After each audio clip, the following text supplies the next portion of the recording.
Welcome to the Windsurfing podcast, back again for episode 59. And this week, well, we're going live again. Yes, it went down pretty well last time. We had Patrick Detailm in Ask the Shaper. This week, we are going for Ask the Slalom Pro. Now, I was thinking, who can we get on this week? If you've been following the channel, you will know the Defi Wind has just finished. And it was an absolutely epic event, like absolutely epic, like 3 days of full power. First day was like up to 40 odd knots. Second day was in the 30s. And the last day dropped down a little bit, but probably still gusts of 30 knots. I've just put my full, what do we call it? Like a race with onboard commentary on the YouTube channel. I wasn't sure how well it was going to go down. It's like a 40-minute video of me talking throughout the whole race. I wasn't sure if I was going to be able to do it. I did say some random stuff in that race, but it went down pretty well. But there was quite a classic moment, which you cannot plan for. You just can't make it up. Like, even if you tried to make it up, you just couldn't make it happen. But right before the line, one of the top boys caught me up because there was a wind shift in the middle of the race. He didn't actually make the buoy because he took quite a low line. The wind shift, it didn't make it. And he caught me up right at the end. I thought I might be able to get him, but you just see it. We're going to play it in a minute. Who was it? Well, if you watch the video, you will know. It is, of course, Jordy Vonk, or Jordy Vonk, I should say, from the Netherlands. We're going to get him in. We're going to get you guys at home to ask questions. Now, this can be any question to do with slalom racing. It can be to do with gear tune-up, or it could be about the Defi Wind in particular. We're going to put this audio only. So if you do tune in for a bit now and you want to listen to it back when you're in the car, it will be on Spotify and Apple podcasts and all that. So without further ado, let's get the big Dutchman in, if he's there. Hey. Here. How we doing, Thanks mate? for having me again. Doing better. Recovering slowly from all the races. Hectic, wasn't it? That was full on.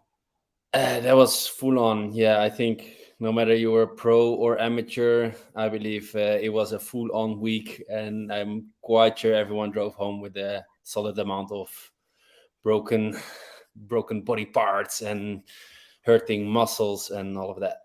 Well, I mean, I've got to ask you this because obviously anyone who's seen the video, you will know I was in a severe amount of pain. There's a few people going, Ben, were you really in that much pain? Now, we can honestly tell you, yes, but I am notorious for being like that. I go out for a 3-minute slalom session here, just saying to Jordy, and my legs are already shot. It's like, for me to go fast and to be where I want to be, I've got to push so hard because I'm small. But how about for you as a big man?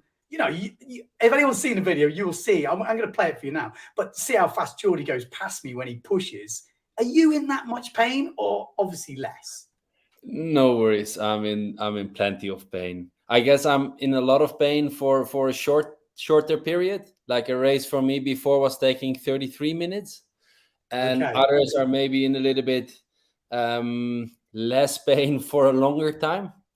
Because like on this last race, because as you mentioned before, due to wind shift, I couldn't reach the second buoy, and I got passed by at least 50 guys.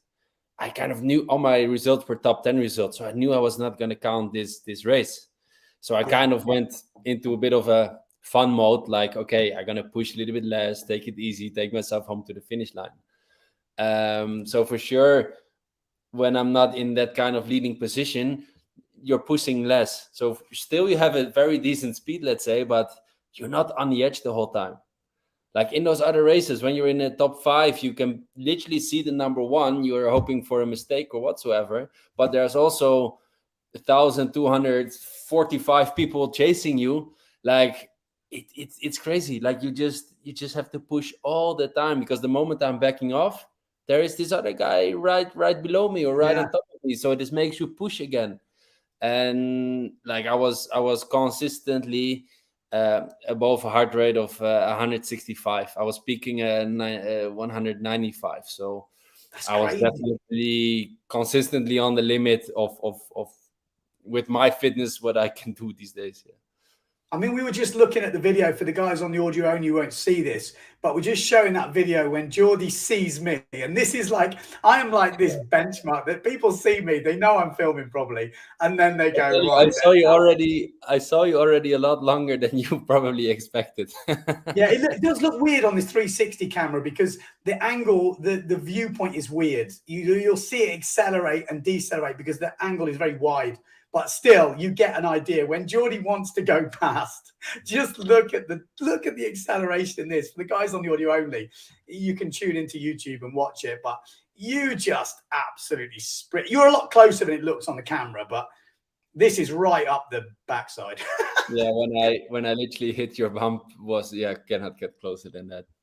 And afterwards, like you cannot really see it, but with slalom stages we can do this nice thing that you pull kind of your boom down into the water, and this Yes. makes like this spray shooting to the back, which if you time it right is exactly hitting that rider's face. I think you can't quite see it on the video, but he does do it. If you watch the video, the keen eye would have seen it, but he smacked his clue into the water. The spray didn't go on the camera, but it went straight in my eye. I can tell you. It hit the target. So this is an AMA, Ask Me Anything. But like I said, it can be anything from technical advice from Jordy, I should say. It could be about the Defi Wind, could be about literally anything. Obviously, Jordy rides for Fanatic Duotone. So, questions about that specific gear will be even easier to answer for him. But you've got to remember, how big are you? What's your stats? Is that what you're saying, Slalom? I'm 193 tall. And when I came back, I was wondering, I thought I lost a lot of weight, but I'm still 96 kilo morning weight. 96. Yeah. 96. So to put it into perspective, I'm 174 tall. I'm 76 kilos. So I'm going to start this off because I've got a couple of questions to ask and I want to know these things. We were talking a little bit about earlier, but for people who don't know, when you're a big guy like Jordy, as he's about to probably tell you, cruising speed, so pushing but not crazy pushing, versus top end speed. Maybe we can explain a bit about that for the bigger guys and the smaller guys, or from your experience. Well, how do you see the differences? Because from my point of view, go on. Yeah, like when I believe when you're smaller or, as more important, lighter, I have the feeling you have a higher body tension to really sail your sail close to gap and in the, let's say, best position possible to reach high speeds. And the moment you kind of let go of that full tension, because you have the wind that's blowing in your sail is having less resistance, so you're moving easier along with your sail and not moving that wind into a forward direction. While when you're heavier, I believe it's less effort to get into the full power position. But more important, that when you let go of that tension again, you're still heavy. The moment the wind hits your sail, you kind of still hang in there, even though you're doing nothing. And this will make your sail basically stay more steady and push it in a forward direction again.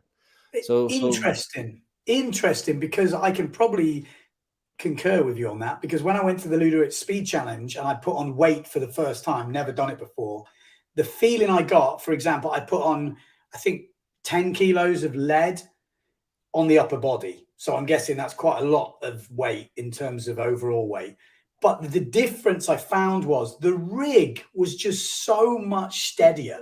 It just felt like every time I got a gust, instead of getting moved up, which I was getting pulled up in the big gust, I was just able to feel so much more solid, like you just explained. And that's actually, I've never heard it explained like that before. And that makes a lot of sense, because for me to go fast, everything has to be rigid. Like at 76 kilos, I have to lock my legs, I have to lock my body, and I am in a painful position. That's why when you see the video, you'll hear me moaning the whole time. And that's me kind of not totally going fast as I can, but going not super relaxed. Because if I super relax, I go very slowly as a 76 kilo. And that's the problem us lightweights, I think, have got. Yeah, I mean, in the end, I think when you look at local local people at lakes, especially when I see it in Holland or Garda or probably even in Portugal. Like the moment you see a heavy guy with slalom gear, you straight away expect him to be fast, because even though technical he's maybe not the best sailor, he can just kind of, because he sits, the rig is already more stable, so he gets more out of it, no matter Yeah. if his technique is good, yes or no. And this is sometimes, let's say, sad when you see younger kids which are sailing technically so well, but they're maybe 55 kilos, so they still get passed by fat old guys which don't have technique at all, but yeah, they know how to go fast on straight line. And I always tell So them, like take it easy, because you're young, your weight will come, you'll get heavier automatically, you'll get stronger, so your speed will just naturally grow. So um interesting, just while you're on that topic, because I have been an advocate of this, but obviously I'm a little bit biased because I'm, quite a small guy. And I've always had an interest in racing. When I was younger, um, I went down the Mistral One Design Olympic route because the optimum weight for that class was 68 kilos. That fitted me. Slalom, I would have loved to have been a slalom racer, but there's just no point because of my size. I would have been like a cannonball if I'd have got up to the right weight, which, yes, I just didn't want to be like that. So then I talked with Patrice Belbiog actually on the live when we were in the Defi, and we were talking, and Andrea Cookie actually, talking about weight categories rather than age categories. Because as a young kid, especially the 13-year-olds, the 12-year-olds, the 15-year-olds, they could be super lightweight, but there could also be a kid like we've seen Johan Sol, who I was thinking about him already. I he mean, is like 19 and how heavy? I think Like he's 100. 18 or just turned 19, and I'm quite sure he's 100 kilo. And he's not even, it's not that he has massive biceps or he's super muscled or whatever, but he's just big, the guy. You can look Mm, at his wrist and legs and stuff. He's just built big. And I think he was ninth or 10th in overall at the Defi Wind. And I remember last year in the Superstars, he was absolutely flying.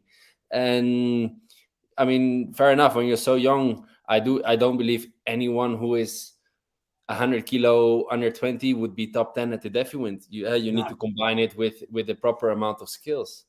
Um, but for sure, it's tough for the skinnier kids to catch a guy like this, Yeah. especially. So do you see a place in the future where weight categories, or at least a lighter weight category? Because I know so many slalom guys, and especially the Asian guys as well.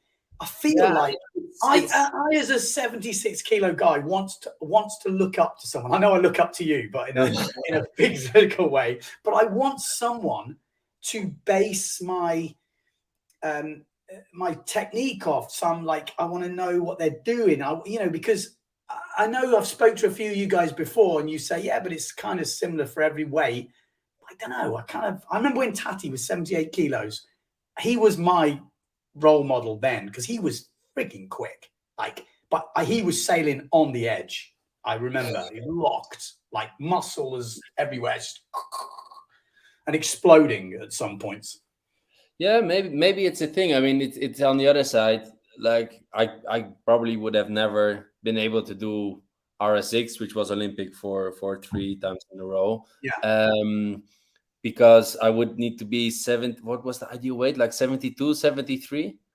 For And RSX, yeah, it was tall, skinny, and low end, low 70s. Yeah. but I remember when I was sick 2 years ago, I was ugly skinny, let's say, and I was 85 kilo. If I imagine myself 10 kilo lighter than I was at that time, I mean, that is no way. Yeah. On the other hand, I mean, it was never really my dream to be on the RSX. So, and Well, it's maybe more people dream in this case now to be on the PWA tour, but also IQ. Now the IQ is also getting heavier, so that's it's my not point. just it's not just in slalom. we see it in the foiling as well. And you see Luke van op Zeeland, which didn't win in Garda, but I believe quite dominated that event if you look the results before the medal race. And the guy is way over 100 kilo. So that's what I'm saying. So before the lightweights like me and a lot of other guys had the Olympics, they kind of go, okay, I'm a talented windsurfer. I want to do something to do with windsurfing. Now that platform is also gone because it's both heavyweights. Yeah, but so now we don't have a lightweight category. Makes sense. I mean, where would you think the lightweight should be? Under 80? Under 75? Well, I think I was thinking about this the other day, actually, quite interesting. So let's say you put it at 80, because the problem is you may have to have like a little leeway either side. I don't know. I mean, it's quite tough. It's quite tough because I remember the first year I was fourth in the World Tour 2018. I was not 90 kilos. I was 88, 89, maybe peaking over 90, but my steady weight was 90. You could get to 100 or 90 or whatever. But I can imagine for someone, this is where I wanted to go to, who is 83 kilos, it's quite tough to be like, okay, do I want to bulk up 6 kilos towards that 90 to kind of get the overall? Because I don't think you should win, like it should be completely separate. I think the weight class should be like a subdivision. So or are you actually going to lose 3 kilos so you can win that subdivision and still see how much you can get out of it on the overall? It's not easy. It's not easy, but I thought 80, if you're 70, you can get close to 80, and 70 or even 65, you can get into the mid 70s, which then you're 5 kilos off the max. So you kind of think at least you're in the ballpark. If you're 80 to 85, you can get up to 90 or 95, or you could lose some weight and get down to the top end of the 80s. It is difficult. In an ideal world like boxing, you'd have lots of different ones. But we got to be realistic.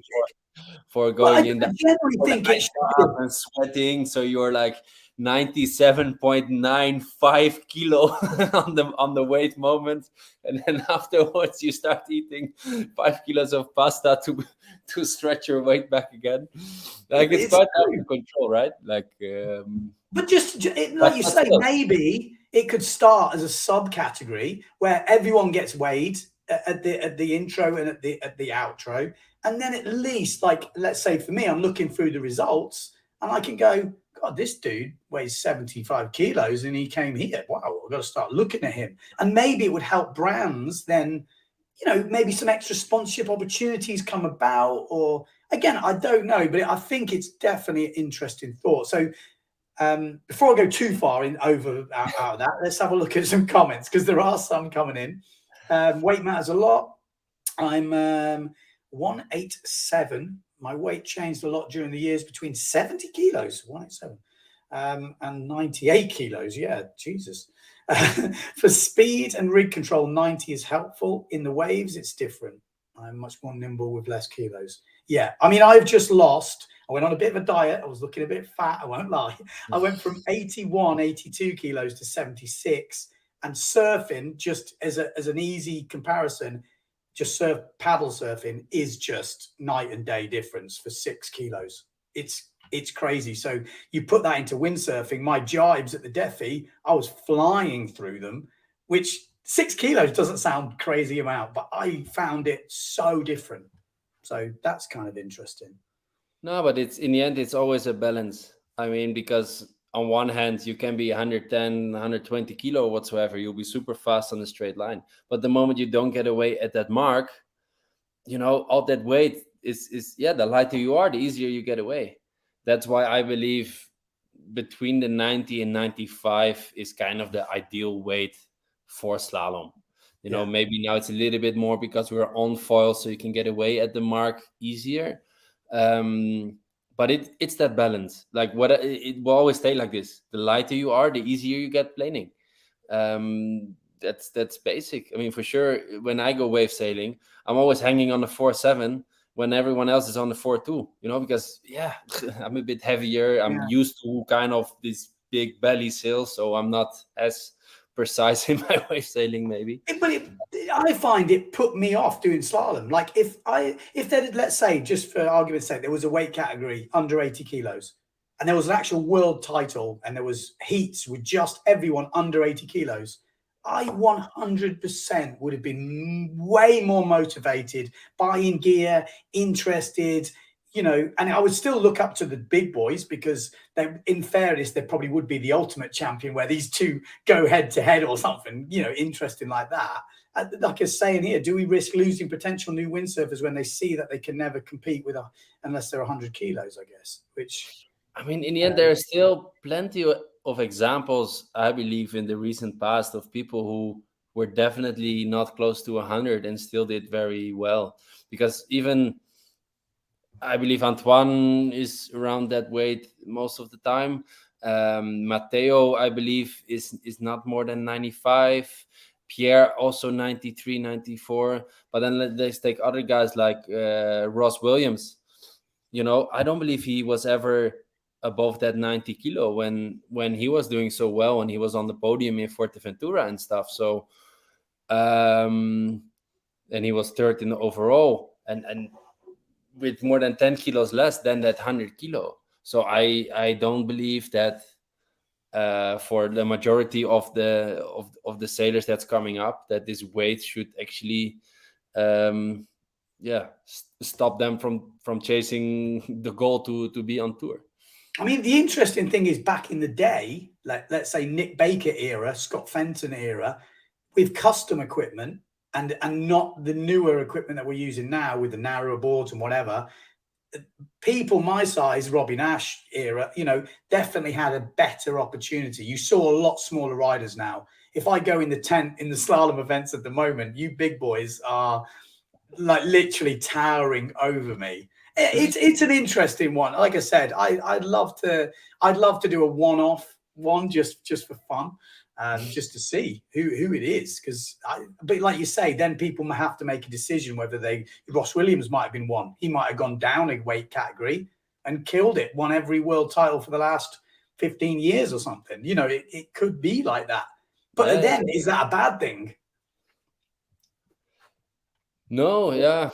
It's tough, but maybe it's definitely, at least at first, to bring it up as a subcategory and see where it's going, see where the motivation is going, and of course, if it stimulates people, if it makes a group bigger, and there's actually this subcategory is something which is really looked at. I mean, for sure, if we can put a title to that, why not? Yeah. Well, like I say, everyone's got different opinions. Right, we're going to go into some proper questions for Jordy Vonk now. So we do have some on Instagram. We have some others, just little comments coming in. I don't think the factor competition is more an afterthought. You get into windsurfing, then competition becomes a goal. I totally agree. That was not what I'm saying. I think just windsurfers that are into maybe thinking of getting into racing. But, again, there's some good guys, because there's some guys, here we go, I'm 57 kilos. And he cannot pass 40 kilometers an hour. It's so frustrating. Right. Let's try and answer that one. Jordy might not be the best man to do this, but listening to what he said earlier does make a difference. So, it's hard to judge when you, first of all, don't know age and the gear you're on. I'm sure, let's put it to all the way to the extreme. We put someone with 57 kilos, we put him in Luderich with some slalom kit or speed gear. You will fly over 60 very easy, for example. But when you're on the choppy lake with free wave or free ride, no cam material, and you're trying to pass this 40, maybe you do 39, and that's actually quite fast for the gear that you're having. Yeah. So to see like a weight and a speed, it's hard to judge. So let's talk in general, but we'll forget weights for now. But just in general, how do people go faster? I know that's a big topic, and we're just going to run through some key things that maybe people don't realize. And like I said, I get that question asked to me a lot. It's like, Ben, I'm trying to break this speed. I'm trying to do this. I want some tips. So what are Jordy Vonk's best tips for going fast? Like I run quite some clinics lately, and the thing I see the most is people who actually never tried out all the settings from the gear they have. They really think very theoretically. So they never changed, for example, their mast base along their whole mast track, or their boom height. They're like, but I'm not so big, so I have it low.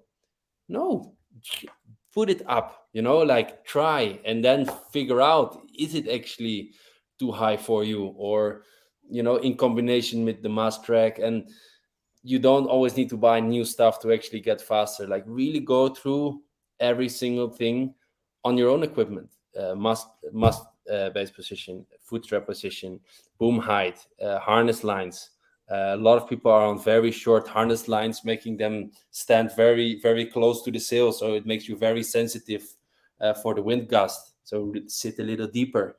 To go fast, you need to have some power in the sail. You need to be sometimes quite overpowered, and sometimes people are scared to be overpowered. The moment the board is flying a little bit, they're like, oh, I need to be on smaller gear. No, this is what you need that flying on the edge kind of feeling to go fast. Downhole settings, try a lot of downhole, try little downhole, try every half a centimeter, because people tell me, yeah, but I'm not feeling that half a centimeter. Then I tune their gear, they go out, oh, it's so much better. I was like, yeah, so you feel these little things that I'm doing, GPS watch. I mean, that's Right. definitely a key, like having a benchmark, a watch. Yeah, sure. I mean, when we're testing gear for slalom races, we really do one-on-one. But if I'm alone, or you're racing at your lake, for sure the GPS doesn't lie. They it will show you what kind of speeds you're doing, and by trying all these different things on your gear, you will improve. And try to tune it to the edge.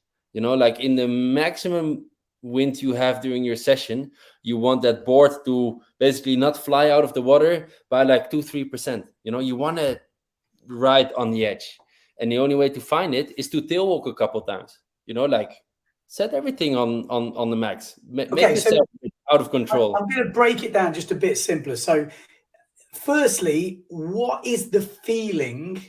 Because it is hard. I've thought about making a video on this topic, and it is such a massive topic. But these are the questions I kind of come up with. Is for your average guy, I don't think he knows how it feels to be like you are when you are on the edge.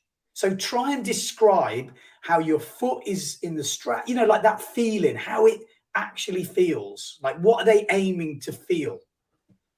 Yeah, I mean, it's the funny thing is, like, for me, it's so natural that Yeah. I'm just like, yeah, you just hang in there and you make the board fly and you go. But the board is what? The board is flying, The board literally. is flying. I mean, when you see pictures, most of the time, maybe the last 20% of the board is in the water. When we are developing boards, also this tail section, the last, let's say the last 40-50 centimeters, is the most critical part of the board, because that's what you use when you're riding. And that feeling, it feels like you're kind of flying away all the time. And if your board wants to fly away, but in the meantime you can kind of sit in your harness and keep it in control. So with the back foot, I really feel that push of the tail on the rail. With the front foot, I really keep the pressure, like, okay, the wind gust is coming, I push a little bit more. The wind is dropping, I extend the front leg a little bit. So I'm really kind of playing with that pressure on my front foot. And the board is simply out of the water. So That's that. you're resting, basically. I mean, this is why a fin is so important. You are driving. And when I say driving, you're pushing off the fin and you're pushing. I mean, yeah, the fin is so important. I mean, I'm a Formula One fan, so it's easy to compare with Formula One. But sometimes the guy in the Red Bull get just passed like this by the Ferrari, because the one tires are 30 laps old and the other ones are fresh. Like, it shows how important the tires are for those cars, and it's for us the same. Like, you need to be able to have a fin that can handle the pressure, and literally, yeah, makes that board fly properly. Like, if the moment you don't have a fin you can trust, a fin that works properly, let's say, You cannot do this. I've Yeah, just got a comment in here which goes with that. Christoph saying in the early years you could gain some extra speed when you push a little off the leeward side of the board. So when you say leeward side of the board, he means the downwind side of the board, which is pretty much what you're saying, off the fin and off yeah, that bottom rail. yeah, yeah. It's funny with the foil and fin difference, because the foil you lean the boards towards you, and on the fin it's the opposite. And you can quite easily see it on the bigger boards when we're riding 85 wide boards. There is simply more surface to put on the rail. So when you look at those pictures, you really see that board on the side, flying around. And the same actually happens with the small board, but because it's so narrow, you don't see it as clearly. But surely that's the right trim. That's how we actually design the boards to go fast.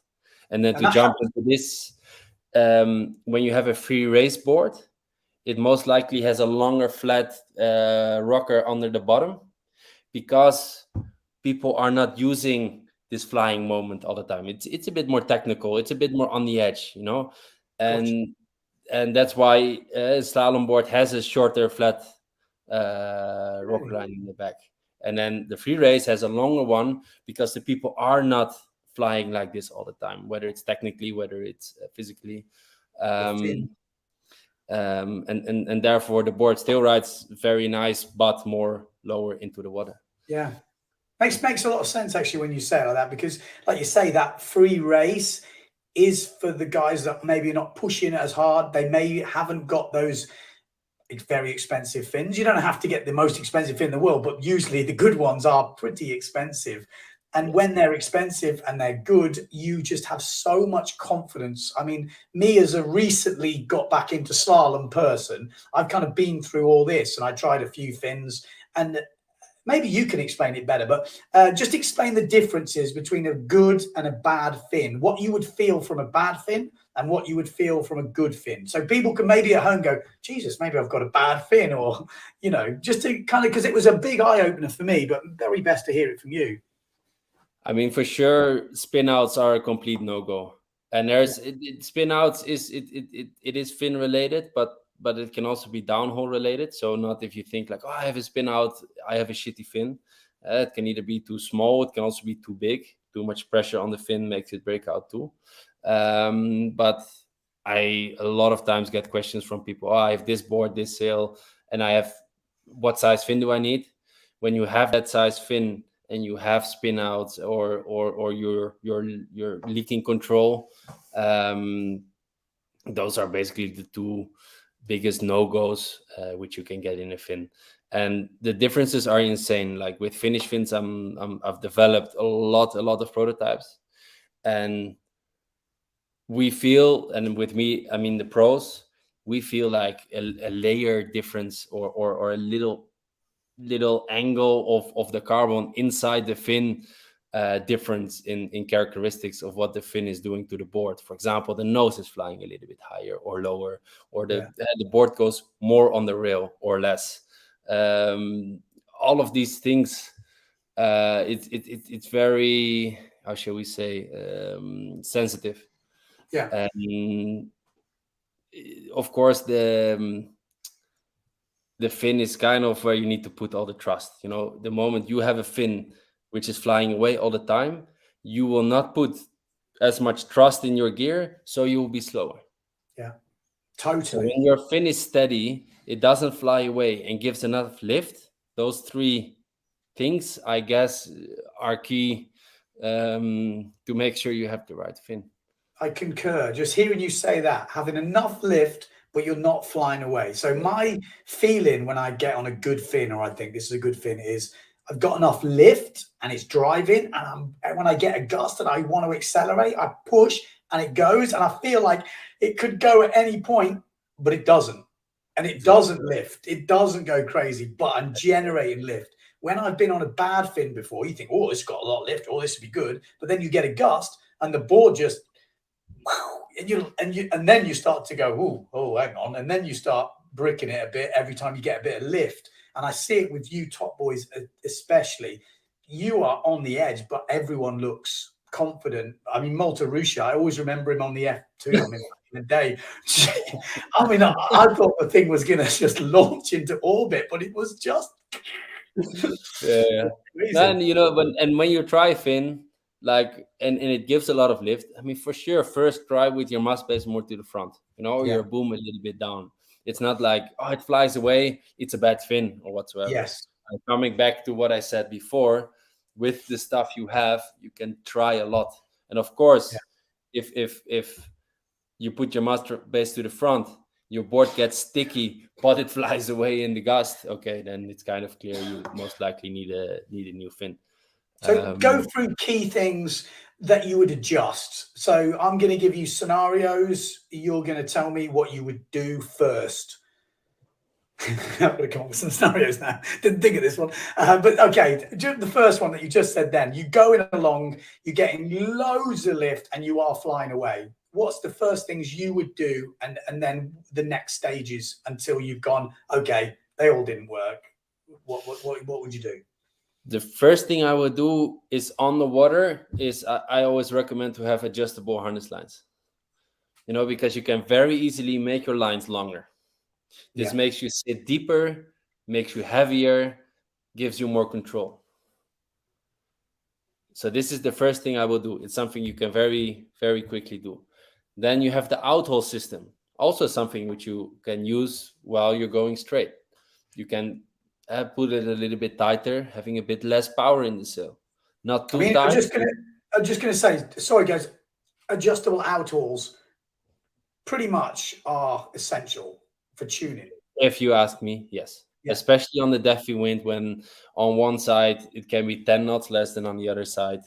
I don't know what I would do without adjustable outhole system. I'm using it a lot. Of course, in a PWA race, I use it, but not during the race itself. Like in the minutes kind of before the race, I'm like, it's a bit windy now, I'll put it a bit tighter, or the other way around. It's a bit lighter, so I release it a little bit. Those are the two things which I can do in the same reach when I'm sailing. If the stuff still is too powerful, slide the boom down a little bit, or put the mast base to the front. Okay. Those are the four things I would say you can change. And the first three, or let's say the first two, you can change while you're sailing. The boom, I can do it when I'm floating. Maybe you need to step off, and the other one you actually need to go back to the beach to change your mast base. And downhaul, would you say, more downhaul would create more lift, less downhaul creates more downforce, or you don't? I really believe that the sail has one ideal downhaul setting, and I never change my downhaul, never. Okay. Because more downhaul releases more wind, which is nice with more wind, but it gives less pressure on the board. So with more wind, your board starts flying more. Okay. So downhaul really works two ways, because in strong winds, less downhaul gives you more control with your board because it's pushing the board more down, and more downhaul is releasing more wind.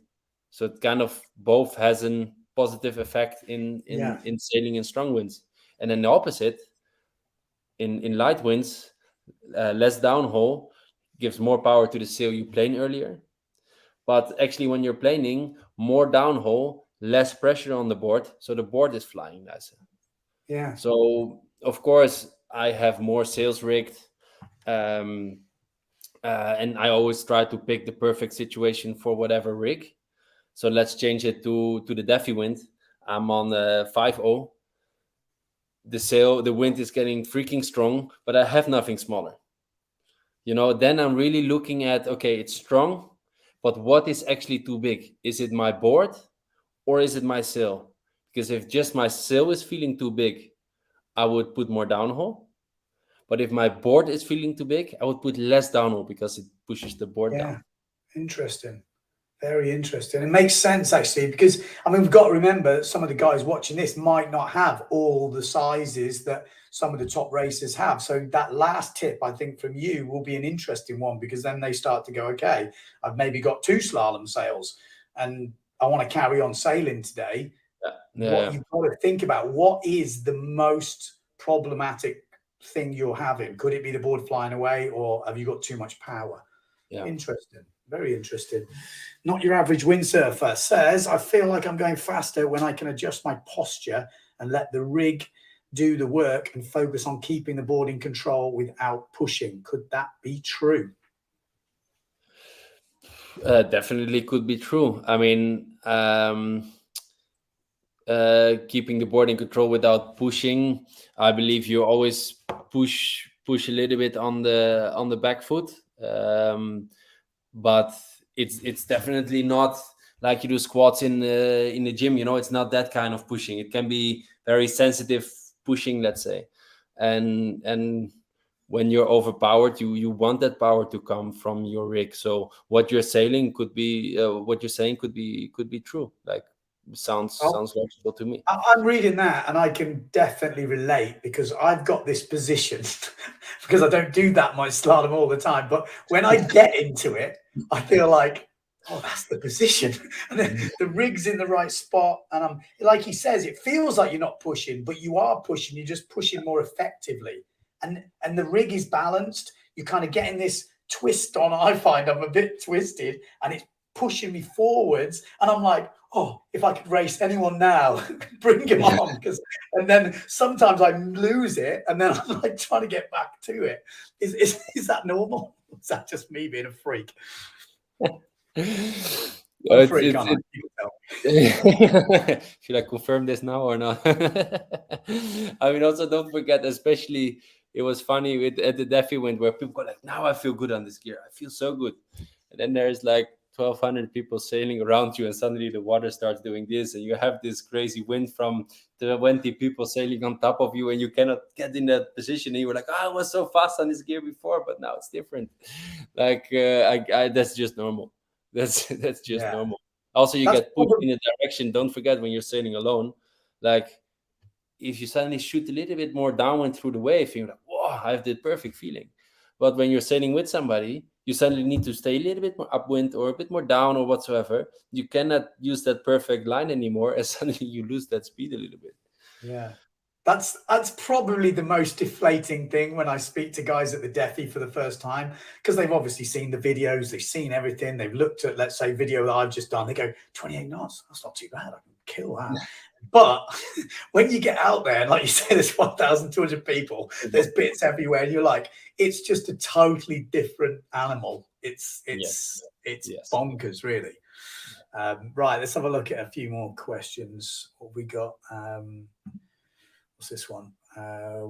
Why are pretty much no pros on membrane sales in races? Did you try them? I mean, I've heard some recent stuff that they were delaminating, and people have stopped using membranes a bit. Is that fair to say? It's hard to say. I mean, I think we as Duotone tried 3 years ago, but yeah, didn't move it forward as it was not from the start. Let's say a huge difference from what we have now, and of course the sales would turn out a lot more expensive than monofilm sales. The only ones who are or were still doing it is Avanti, which have no team riders in the World Tour. Yeah. So yeah, that's maybe why you don't see it. I think it's also a lot cost related, but when we tried, it was not like for sure it was a bit lighter, but not like, oh my god, this is next level. Not worth the extra investment, I guess. And it's got to come to that. I mean, I saw someone actually comment on the North Windsurfing podcast, and he's going, I just wrote a massive rant, but I've deleted it. But we need to make stuff cheaper rather than more technical. And, there is a big chunk of windsurfers wanting to do that. So I think the brands are doing that. But obviously, you've still got to push that high end of the sport. It's like the Formula One. You're not driving a Formula One car, but they're learning stuff and doing stuff, which is kind of the cool cutting edge. It's super interesting to see, I believe. Okay, whether we've got Neil trying to get some tips here, Jordy. He said, Jordy, when overpowered, would you rather put the boom down or the mass foot forward? Have you a preference? Until the Defi Wind, I would say boom a little bit down. Like I'm most of the time in on a slalom course, have the mud space always in the same position. Um, but when I was so windy the first 2 days, I definitely started to move my must foot to the front. Especially with the low. I mean, I'm quite tall. When I really go lower, I really have the feeling that the moment you are covered, the moment you have to go upwind, I cannot get the performance out of the board. But with the must brace in the front, I can still make it nicely fly when I have to.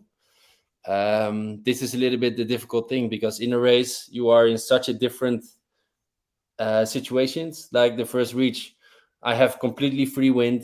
It's a touchdown wind. It's perfect. I can use the boom low, no problem. But then you jibe, you're facing all these people. You have to pass them left and right, and suddenly you need power again. And then I believed it was easier to get that power by leaning a bit to the back while I had my mass base more in the front, rather than when I had my boom down. Interesting. I mean, it's an interesting one. Like, if someone's got their boom too low, what's the feeling they would be having? You cannot make the board fly because the whole rig is simply pushing down on it.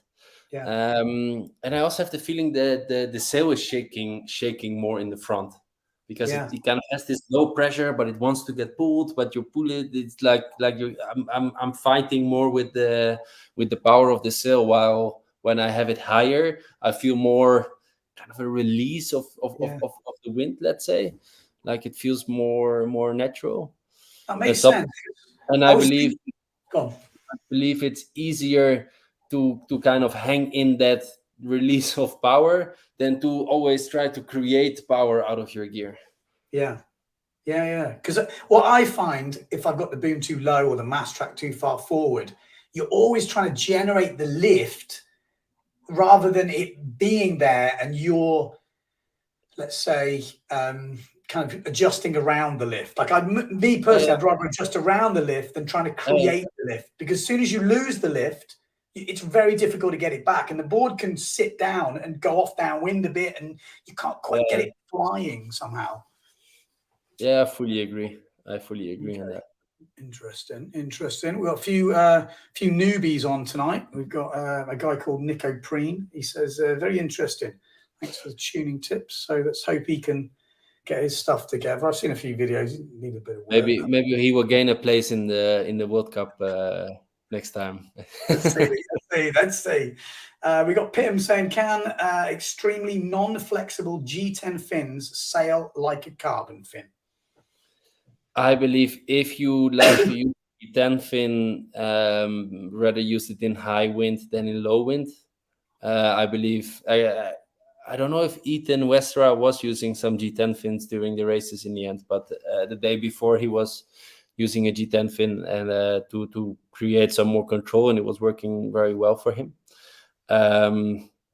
So I believe they can, like, if the closest feeling from a G10 you will get to a carbon fin is in the smaller sizes. Yeah. On the bigger sizes, I don't believe so. No, it's not happening. I mean, it's Yeah, been a while. There was a phase where a lot of people were using G10 back in, at the Furters and stuff like this. And then yeah, it strong winds kind of again. phased out. Yeah, strong wind, like you say, the smaller But I sizes. really believe, the change of this because the gear simply got easier. Like at the Yeah, slalom gear from 10, 12 years ago, it was just more difficult to ride. Like it you needed more technique, more weight, more everything to go fast with that gear. And I believe the gear itself is just getting more control. And that's why everyone now can ride carbon fins, because the gear is kind of easy already anyway. And in the past, a lot of guys were still taking G10 fins to actually control that bit more difficult gear. yeah. No, it makes sense. So if you're buying, like, there's probably guys watching this stream who are like, no, right, I've got to get a carbon fin. Secondhand, new, because I've had this dilemma myself, to the fact that, okay, I've got my money, I want to buy a fin. Right. What do I buy? I can't try it. Or can you try it? Can you try fins? Because I've always thought, It's like, tough. It's tough. I mean, there is several ways. Like if you have friends around you who are all having carbon slalom fins, quite a lot of the windsurfers are quite open to share their fins or experiences or whatsoever. I'm always having fins with me, and if people come like, "Hey, can I try one of your Finnish fins or whatsoever?" I'm like, "Here, grab, take it and go." So this is one way to actually try before. But for sure, in some way, it's also a little bit like you go into a shop and you can buy a duotone, a simmer style, or whatsoever, and it's also not that you tried that sail before, right? Yeah. But So where's the test then? Because maybe I have to do a Windsurfing.TV test. I'm just thinking, like, what? I mean, I get asked this a lot, and I've thought exactly the same thing. I've got 350 euros to spend on a fin, which is a hell of a lot of money, but maybe the carbon isn't quite laid up the same as the fin. You know what I mean? Or maybe it doesn't work with my board, or maybe the weight that I'm doing. And I think there's so many differences in a fin, and it's very difficult to, for me anyway, to find a concise. Well, although in saying that, when I got some gas oil fins, I actually, this is probably the same with your company and a few others, but I just told him, right, I'm this weight, I'm using this board, which is this width, and I'm using it with this sail to this sail. And he went, oh, you'll need this. And I'll be honest, it worked out exactly like you would like. I know for the top boys on the PWA, they obviously need to try every little detail because they're, you, not there, that you are like trying to get every tiny bit of detail. But I think your average guy who just wants to put in some good speeds and maybe not quite needing every tiny bit of detail. It obviously helps, but it's not essential. no, surely not. But it's funny. I mean, when we develop fins, we make sure more people try different weights, even heavier. A bit like my father is also for me an amazing reference because he's like at the moment again a bit of 100 kilo. But what's more important, he's quite old school. Love to put his back foot on the fin. Yeah. Yeah. And then there is others which are 70, 80 kilo, which are super like almost like a freestyler wave sailor, like super light on the feet. It has to work for both. Yeah. But I believe the biggest thing is that why like we have one model which we sell to everyone, whether it's you, whether it's me, whether anybody basically, because I'm simply using those fins in a different range of wind than you are using it. Yeah. When you're on a 7.8 and a 37, I will be talking fins on a 8.4 with a 44 centimeters. Yeah. Okay. And that 37 I'm using when you are on the 36 with a 7.0. And in the end, everyone, I believe, wants to have the same feeling from the gear. Okay. And the biggest difference, we're using it in different wind strength, but when you are on the 37 in, let's say, 15 to 20 knots, I want that fin to do exactly the same, but in 20 to 25. And that works because I'm 20 kilos heavier than you. Okay. Because I was having this dilemma. People are asking me, and I actually got Gasol to make me a few test fins, just so when people ask me, I can just go try it. Because I think people would spend the money. I mean, don't get me wrong, it's a lot of money. The people out there going, shut up. For sure. But if you try it, if you go faster, if you feel in control, you feel like, okay, I don't mind spending the money. I feel like I am buying something that is going to aid my progression. So I think the money is a lot, don't get me wrong, but I think if people knew it was going to change their lives, which fins can, and I'm not joking, fins can change your life. I think it's quite a good investment. So there's a lot of guys also that sell secondhand fins. Maybe they don't work for certain people, but maybe other guys they work for. For and sure. probably those. And especially when you buy secondhand fins, like just go out and have a try. I mean, I sometimes have like either old prototypes or whatsoever, and I didn't really like the fins, but it's still it has the same amount of carbon, it has the same amount of everything inside, so the product is actually just as expensive. And I also go like, hey, this fin I didn't really like. If you want to buy it, no problem, go out and try. You like it, you buy it. You don't, you didn't waste your money. Um, so this is what I do with fins that I, for example, don't like. In Tenerife, we actually have different fin brands in the center where you can go and try.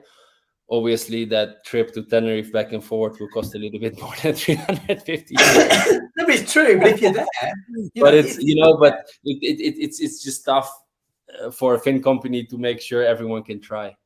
I mean, if you have to put fins on in every country on 3 different places in the country, I mean, it's tough, If in the end, it's mostly about getting some clients in every country who are hopefully open for others to try the fins as well. As what I see on my home lake, it's like, oh, I really like this fin, blah blah. Someone else takes a screwdriver, uses the fin for 10 minutes. Oh, I also really like it, and then it's kind of the mouth to mouth promotion, which is usually the best thing. But that makes a lot of sense. Like having a few key riders where maybe they get a cheaper fin. So maybe there's a few of you out there. It's not a bad idea. If you want some cheaper fins, you can then say to these fin companies, look, I could be your ambassador, if they're good fins, in the area. And I will let friends and people try the fins. Obviously, prostitute rules. If you pay for it. That's always the way when you borrow gear. Andy Laufer sent a message. Servos. Love the finish of you two in the Defi clip. I mean, Andy Laufer came past me like I was standing still, a bit like Jordy.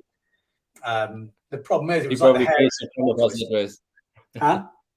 He probably finished in front of us that race. Actually, he finished behind us. I was going to say it's like the hair in the tortoise. He went behind he also didn't make the mark. Yes, I know. Shouldn't laugh, but it's pretty good. Christoph saying, is the adjustable outhaul system the same importance on when you're foil surfing, when you're foiling? Easy answer, yes. Yes. Big time. I mean, foiling, whole new world. Like, you need a good foil. But yeah, adjustable outhaul, trim, big time. Yeah. What have we got coming up? There we go. Yeah, we've got the big boys tuning in tonight. Okay, here we go. This might be what's this? This is Rogor. Should I always use a 70 centimeter fin with my formula board? According to the rules, it should only be 50 centimeters, but everyone uses 70 centimeter on formula. Should I get a foil for the formula or get a whole foiling kit? Formula is a long time ago, huh? I was going to say that it feels like I did Formula a couple of years, and I think I stopped 10 years ago. But yeah, always with a 70 or 68 fin.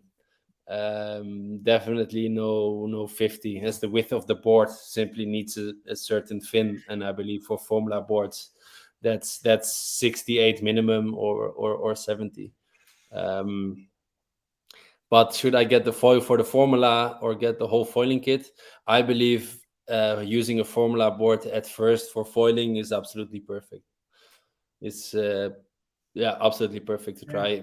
Make sure the board, the box is lasting, because most of the Formula boards don't have a foil box, so it's a bit more tricky. But the first year I was foiling, I was using, I think, the Falcon Lightwind, which is like a free race slalom kind of board without the foil box, and it was lasting the whole year.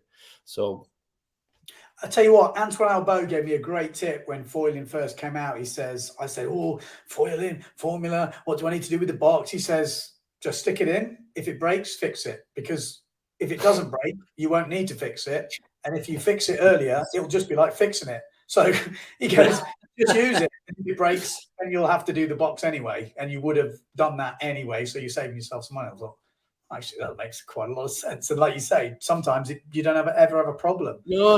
Like I had experience, I had no problem. Like it's for sure, it's safer to have a board with a foil box. But if you have a Formula board, I mean, just go out and try.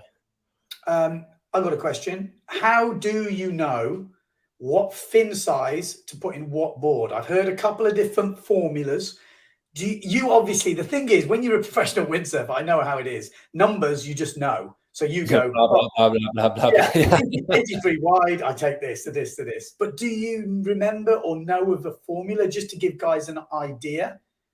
I mean, what I believe, it's no numbers or something, but I believe a certain board needs a certain fin size. Like my 71.5 wide medium board, I used it for just for fun sailing with the 6.2 or with the 5.8, and I would use the 36 centimeters. When I use the 7.0, I also use the 36 centimeters. Like I kind of believe for the board to ride steady on a slalom course, let's say, it needs a minimum fin size, which in that case is a 36. If you go smaller for speed sailing, fine, but to keep the course straight is just getting difficult. So I don't know from every board size what the minimum fin size is, but I believe there's a minimum fin size and most likely also a bigger, because a lot of people, when they use, just an example again, 85 wide board with a 46 with a 9 meter, the moment they don't have enough power, I heard people, I grab my 50 and I put the 50 centimeters fin. But in the meantime, a bigger fin is just pushing the nose of the board down again. So your board will stay sticky all the way while having a bigger fin. So it doesn't make sense anymore at one point. So yeah. Formula wise, I think I remember this one. Maybe I'm wrong. Half the width and add a little bit. I know that's not very technical. Is that a formula? So give me some sizes that you've got. Let's try it out. I mean, then let's say let's round it up. 72. 72. 72. Yeah, 35 and a half. That sounds about logical, yes. Plus a little bit. So 35 and a half, so 36, 36 yeah, 36. I would say for our board, 36. Okay, give me another one. 85, 44. Oh, 44. That's 88. Also, what am I doing? Sorry. My brain's gone. I meant to half it. I'm doubling it here. 85. 42 and a half. 42 and a half. Plus a bit. 43 plus a bit. I mean, it depends on what you think of a bit. Like when I use, like I have fins every half a centimeter. So what fin do you use in the 85? 44 and 46. Yeah, so that kind of makes sense because you're going up, so you're adding a little bit just to give people a benchmark, because you're saying, oh God, that's quite far out maybe. But I think for normal people, they go, that's not a clue. No, sure. When I first started Slalom, which was a couple of years ago, I honestly, and I feel embarrassed to say this, I got the board and I had no clue, like not even ballpark, because the numbers were nothing to me because I'm used to wave sailing, and I just didn't even. Now I know how a 36 feels. I know how big a 32 is. I've got a reference. But before that, I honestly had no reference. It was kind of crazy. But just ask, I get a lot of questions on Instagram and Facebook and whatsoever. Just easy questions like, I have this board, this sail, what fin size do I need? And if you want to have it more specific by brands, I'm quite sure for every brand there is a rider who is open to just throw you some numbers. I think that's always a smart thing to do. I've got to say, we just had a super chat. I actually missed one the other day, so I've got to say, whoever gave me the super chat the other day, I apologize because I never had one before, and that's my second one ever, Jordy. We've made $10. Ooh.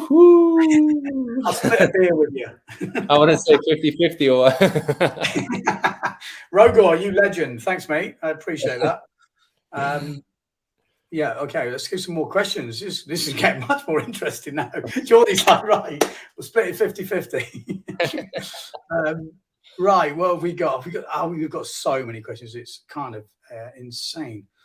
Let me try and catch some up here.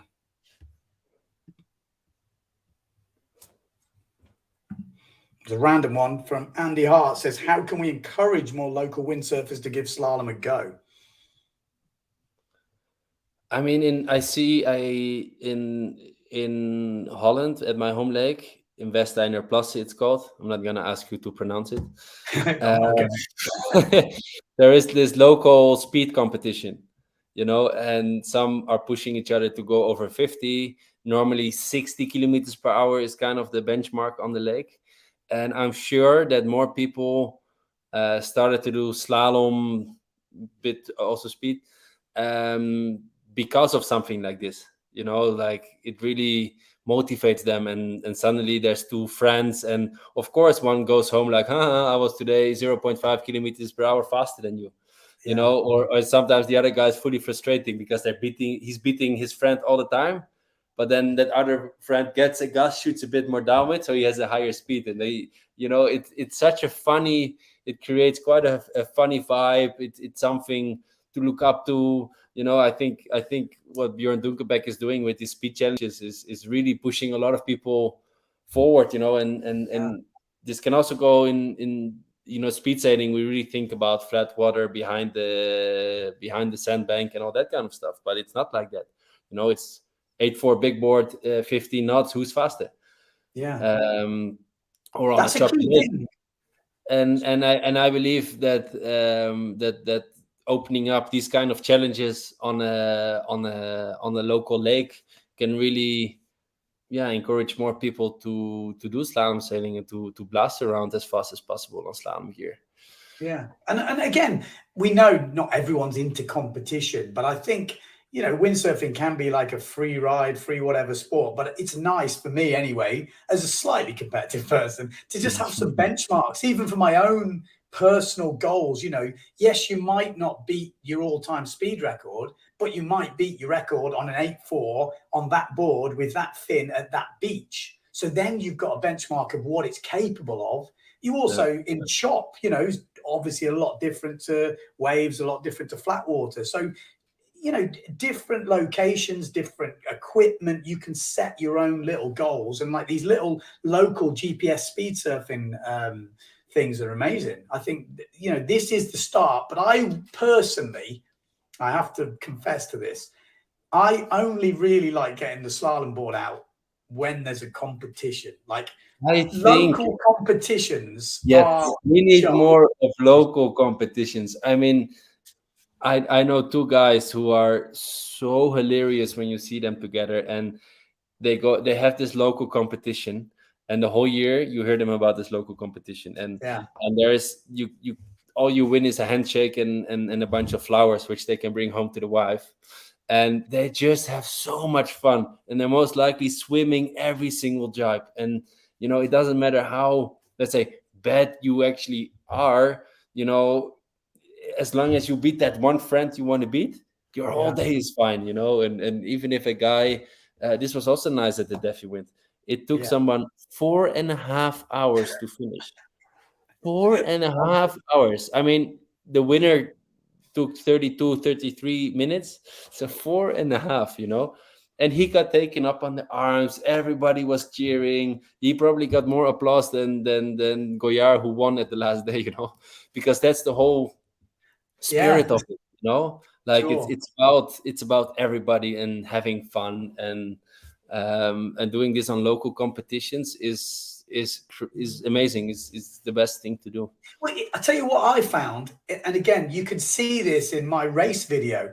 It's finding someone and making it a race. Like wherever you are in that pack, you will gravitate to your nearest competitor. And it's surprising. There's 1,200 odd people, but you still see the same faces. The girls are a perfect example of this. Marion Mortefon, Delphine, and Justine, this new girl, you know, and the others. But I just remember those were having an amazing fight within the whole pack. And yes, there's people in between which make a crazy amount of difference, but it kind of adds to the excitement because instead of just being 1, 2, and 3, if you get ahead of 10 of the guys at one jibe or something, that it makes the overall pretty exciting. And again, on my video, it's with the North guy. It's a fight, and you can lock into that mini competition. So yes, you're not at the front with Jordy and the boys fighting out for the top places, but you can have a hell of a battle in the middle. And it's the same with the local competitions. I think that's the bit that makes me want to slalom race. The GPS is okay and I like it, but the racing with people and the Yes. jibing, wow, I love it. That's why we love also the time in Tenerife so much, because we do this just all the time. Every Yeah. time you go out, you go smash yourself around those marks, you fight. It's just so much fun. It's so nice. Okay, another question. We got Joey saying, I lately have very little pressure on the front foot while slalom surfing, and it feels like I can't really push the board down and I'm lacking control. Any tips? I would move the foot straps maybe forward. It's not something people do often. Actually, change the foot strap. If they buy a board secondhand, I always explain to people where I have the foot straps and why. Because on my small board I have the back one all the way to the back and the front one all the way to the front. So if I would say that, for example, to you, Ben, and you would go sailing and you're like, Jesus, I'm with my feet so wide apart all the time. This board sucks, I will be like, get a screwdriver and change those straps, and you'll be a lot more comfortable. But I believe it's not the first thing you do, no, trying all your plugs in the board. But if you're never having a lot of pressure on the front foot and you're always leaking control, move them to the front. So yeah, literally your body weight moves forward to the board and gives you more control. Interesting. If that doesn't work, if that doesn't work, boom, you can use your boom a little bit lower. This also kind of releases all the pressure to the front foot. Like if you have your boom high, your front foot is more likely to come out. So with little pressure, I have the feeling that then also your foot can come out. While if you have your boom a bit lower, you kind of sink a little bit more into your front foot. So that would be the thing on the sail I would try to do. Mass track? I mean, more to the front is more control. Yeah. Okay. Yeah. So let's see if we've got more questions. I hope that answered that one. It says, fully agree with the ease of use. Had to rent an old Gecko last weekend. It was more difficult to ride than my new slalom board. Like I say, when you get your stuff all dialed in and you go rent from somewhere and they've not got it set up, it is a different world. What I believe in this case, what's happening, you're used to the slalom board feeling, right? You wanna if you're used to the excitement of your board flying around, most likely. When you have a Gecko, it's a full-on freeride board. It's not made to fly around on the fin and doing all of that. So when you are, for example, going in choppy conditions and you're like, okay, I want to make this board fly over this chop, it doesn't. It's made for passive windsurfing, literally meaning you just hang in and this board will push you in planing and makes you plane wherever you want to go. If you try to make that board fly like a slalom board, you have a difficult time because that board is normally big. It's not made to fly the same way. But if you try to make that thing fly, you have a difficult time. That board is not made. When I also do the free ride testing, you really have to switch off something in your head. Because it's not about this. No, it's about closing the sail, and that's all you do. And if you need to push to close the sail and make the board fly, and then suddenly it starts to fly, it's probably already getting too much towards free race slalom, and the board needs to be made for passive planing. So a Gecko, like don't mix up the Gecko freeride passive windsurfing with slalom sailing.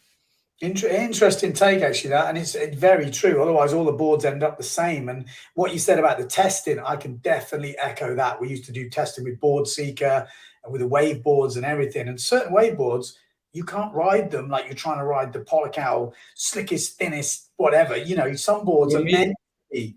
For me, waveboard testing is the worst because I see it with Fanatic, for example, class for Get Out, goes down the line, hits the lip on like a free wave, comes back in, this board doesn't turn so well. And I'm just like, I probably can't do that with our top of the line board. Jesus. It is tricky. I remember having Oh, to tone down some of my sailing, not push as hard, because I push hard in the bottom turn. Some people don't do that. The same, I guess, with, like you say, you've said it a couple of times now, and it makes a lot of sense. Free race boards are not meant to be pushed as hard as slalom boards. The gecko and the free move boards, again, are not meant to be pushed as hard as the free race boards, and even more passive. But they've got to get going without really driving the thing up. So yeah, interesting, definitely interesting. So we need adjustable mass tracks again, Delor said. Old school, yeah, like the old Mistral with the foot pedal, maybe. I said that. That's kind of before my time, I have to say. Well, the RS6 still had it, but I've luckily never been on that thing. I mean, I don't think it's that sensitive. I think I maybe use it 1 centimeter maximum. Different, making the difference between a very high wind race or normal high wind. Normally the mass track, I leave it the same. So okay. I'm fine with the fixed mass base. But I mean, you being a duotone rider, you've got that, downhaul Power XT where you can ratchet, which moves in half CMs or CM. What's the ratchet? Yeah. 0.3 maybe. Yeah. Okay. So it'd be interesting if there was something like that for the mass base where you could, because mass base moving tiny amounts that some people probably can't even comprehend out there make a difference. 100%. I mean, on wakeboards, I know by moving the fins just a tiny amount makes huge differences. Right, we got this one. Peter says Jordy Vonk is a handsome man, according to his sister, but Ben apparently has a sexy smile. Wow. Cheers, Peter's sister. Christoph, well, he's cracking in the comments, this guy. I'm just going through the list at the moment. It's difficult to read them before I play them, though. There are some custom fin makers consulting you in choosing the right, depending on the weight. Yeah, okay, so that's what we said. If you're going to buy a fin, you're putting some money into an expensive fin. A lot of the guys who make those fins, if you give them your details, what you're doing, your background, your equipment, what you're using, and definitely make and type, because these guys know, and they will pretty much give you the right fin within nothing. I think it would be absolutely, well, they did for me anyway. I was quite surprised how easy it was. What is this is quite interesting. Changing fins, cheapest way to improve your gear for sure. I could agree with that. I mean, definitely if we're talking foils, I'd say it's even more. I've been watching the IQ foil stuff and following that, and there was a few people in the Europeans which got pulled up for adjusting their foil maybe a little bit too much. When they got their best foil taken off them and they had to replace it with their second best foil, some were not so happy. Did not stay the same. And that just probably proves that, it makes sense. It's pretty obvious. If the foil is the only thing in the water, it's got to be absolutely tip top. And in the Europeans, if you've ever watched the IQ foil stuff, there is 10 boards within the space of 2 board lengths. It's pretty hectic stuff. You ever done any IQ foil? Sorry?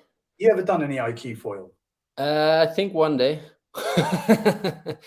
No, like I believe the class is nice and everything, but I mean, first of all, we have a solid fleet in Holland. I think with Luke, Arjan, Kieran, Amado, those guys, one guy can go. So I'm kind of like, guys, I'm quite sure we will send the right guy. Well, you've done pretty well for medals in the last 4 years. Is it 4 gold medals? Yeah, exactly. And I know I was racing with Kieran for we both started at the same time, exactly the same time. We did he was doing big techno. I was actually always doing slalom, and then formula on the side as well. So he was doing kind of big techno, slalom, and formula, and I was skipping the big techno. And I was always a touch faster, I would say. Also in formula, I was pure board speed. I was always faster, but tactical, I was so stupid. I would go into every wind hole, every wind shift. I would take the wrong, like, and I was beating, I would say, most of the time, because I was faster. But if you look at my tactics, they were so bad. Horrendous. And then we did a Formula World Championships in Denmark, where Sebastian Cornum was local, and there were some races. I ended up on the podium. Also, I think Mateus was there, who's doing good in IQ foil. Kiran, I think, was fifth. And I would just go one lap behind Sebastian to see where I had to tack. In the second round, I would tack there, and then I was winning a race, But this tactical part is such a big thing in the Olympics, that when you're weak, you cannot compensate it with speed, because there's plenty Yeah, of fast guys. So even yeah, though I believe I would be fast, I believe my speed would really be fine. Um, but I still missed like at least one third of what it needs to take to reach, let's say, medal races.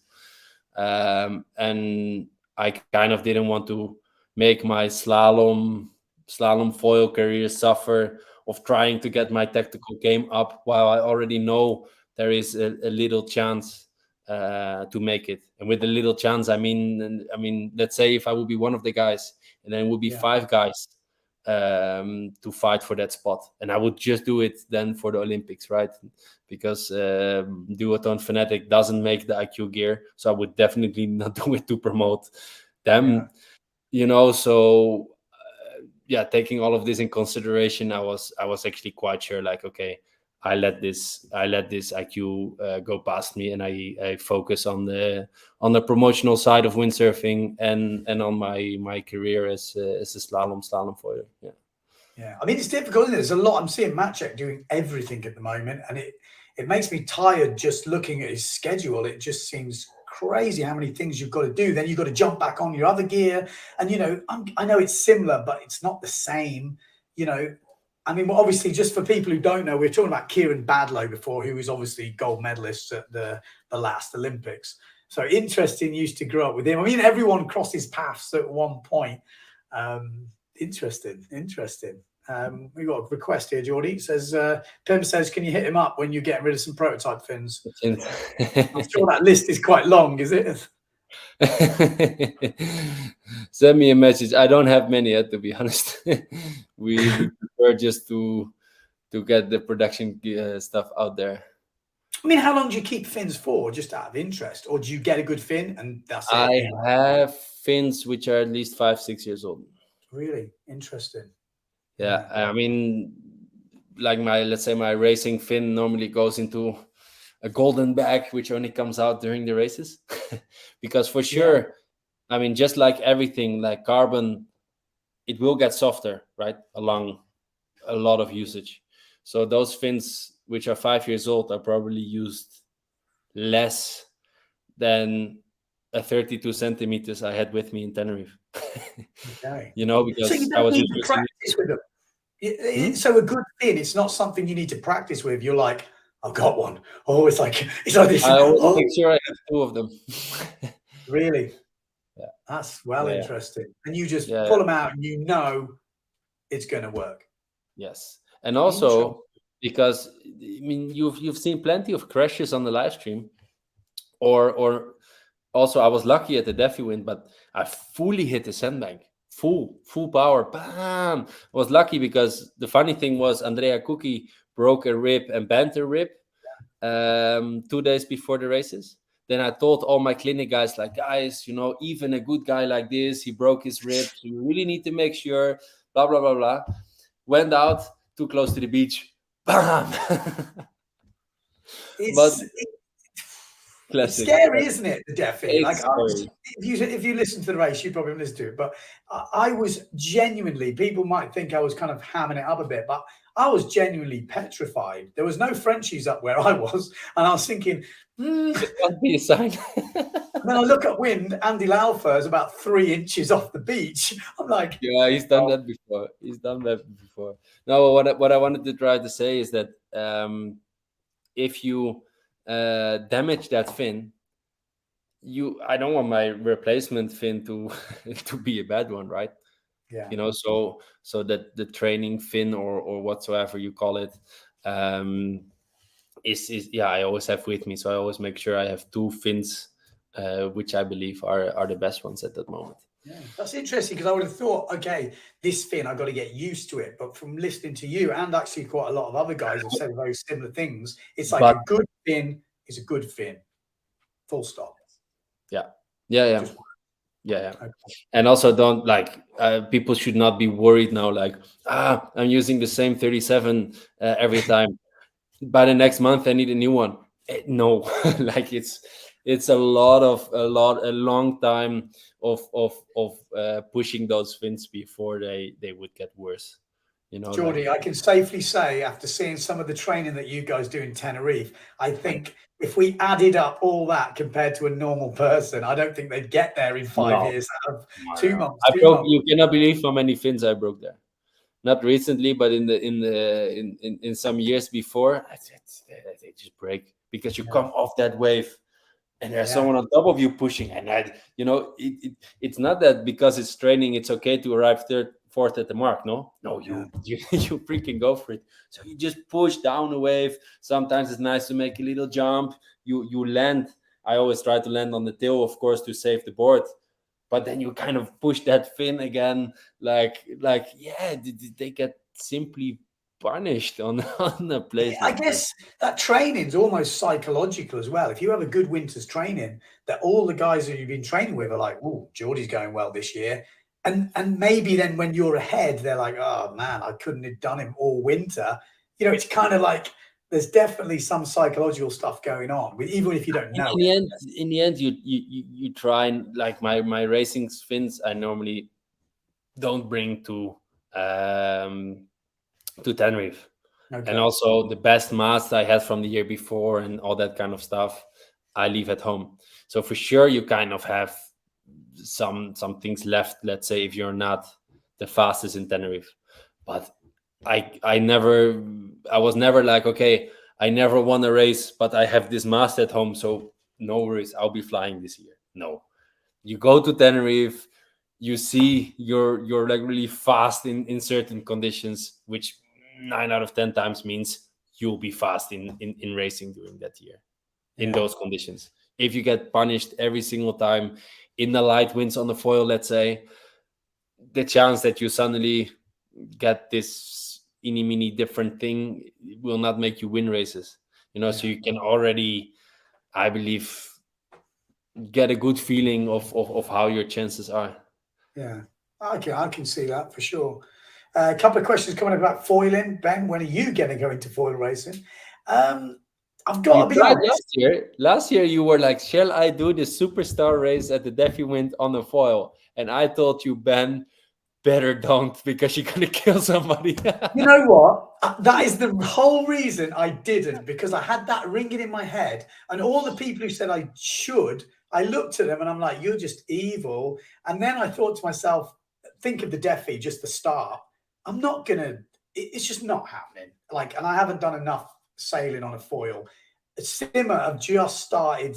They've already got stuff all designed. It's already been done, but I haven't got any stuff yet. So when that comes, I want to do at least some smaller fin stuff, foil stuff. I've seen like Nico Goya. I've got to be honest. Like when I see his setup, not that I'm going to be anywhere like that. I know that, but I see him on a 350 wing and all this crazy stuff. I'm like, I want to have a go, just so at least if I'm commentating, I can at least understand. Like doing the Defi, I understand it and I know what you guys are going through on a different level, but I'm there. And it's the same with everything. I like to try it and get to a certain level where I think, okay, I pushed it to where I can push it to. So yeah, I am definitely going to do it, but I don't know where. It's interesting. It's a lot to do with the gear, getting the gear and having the time. When you're doing wave sailing, I do a bit of freestyle, do a bit of foil with wing, and you're like, there's not a lot of time, and when I do it, I kind of want to do it properly. So it's I see. coming. I know there's a lot of people out there that want to get into it, and there's a lot of questions, and I believe I feel I can answer a lot of those questions by getting into it myself The and idiot being the guys guinea are pig. foiling. Yeah, well, yeah, literally. I did started the foiling when it first came out, and I kind of liked it. It was interesting, but I never really got it. But now I'm seeing the boys racing, and I feel like after the pain that I was in during the Defi and listening to all the voices saying, "Oh, but foiling, oh, it's so much easier on your legs." I'm thinking, "Hello, hello."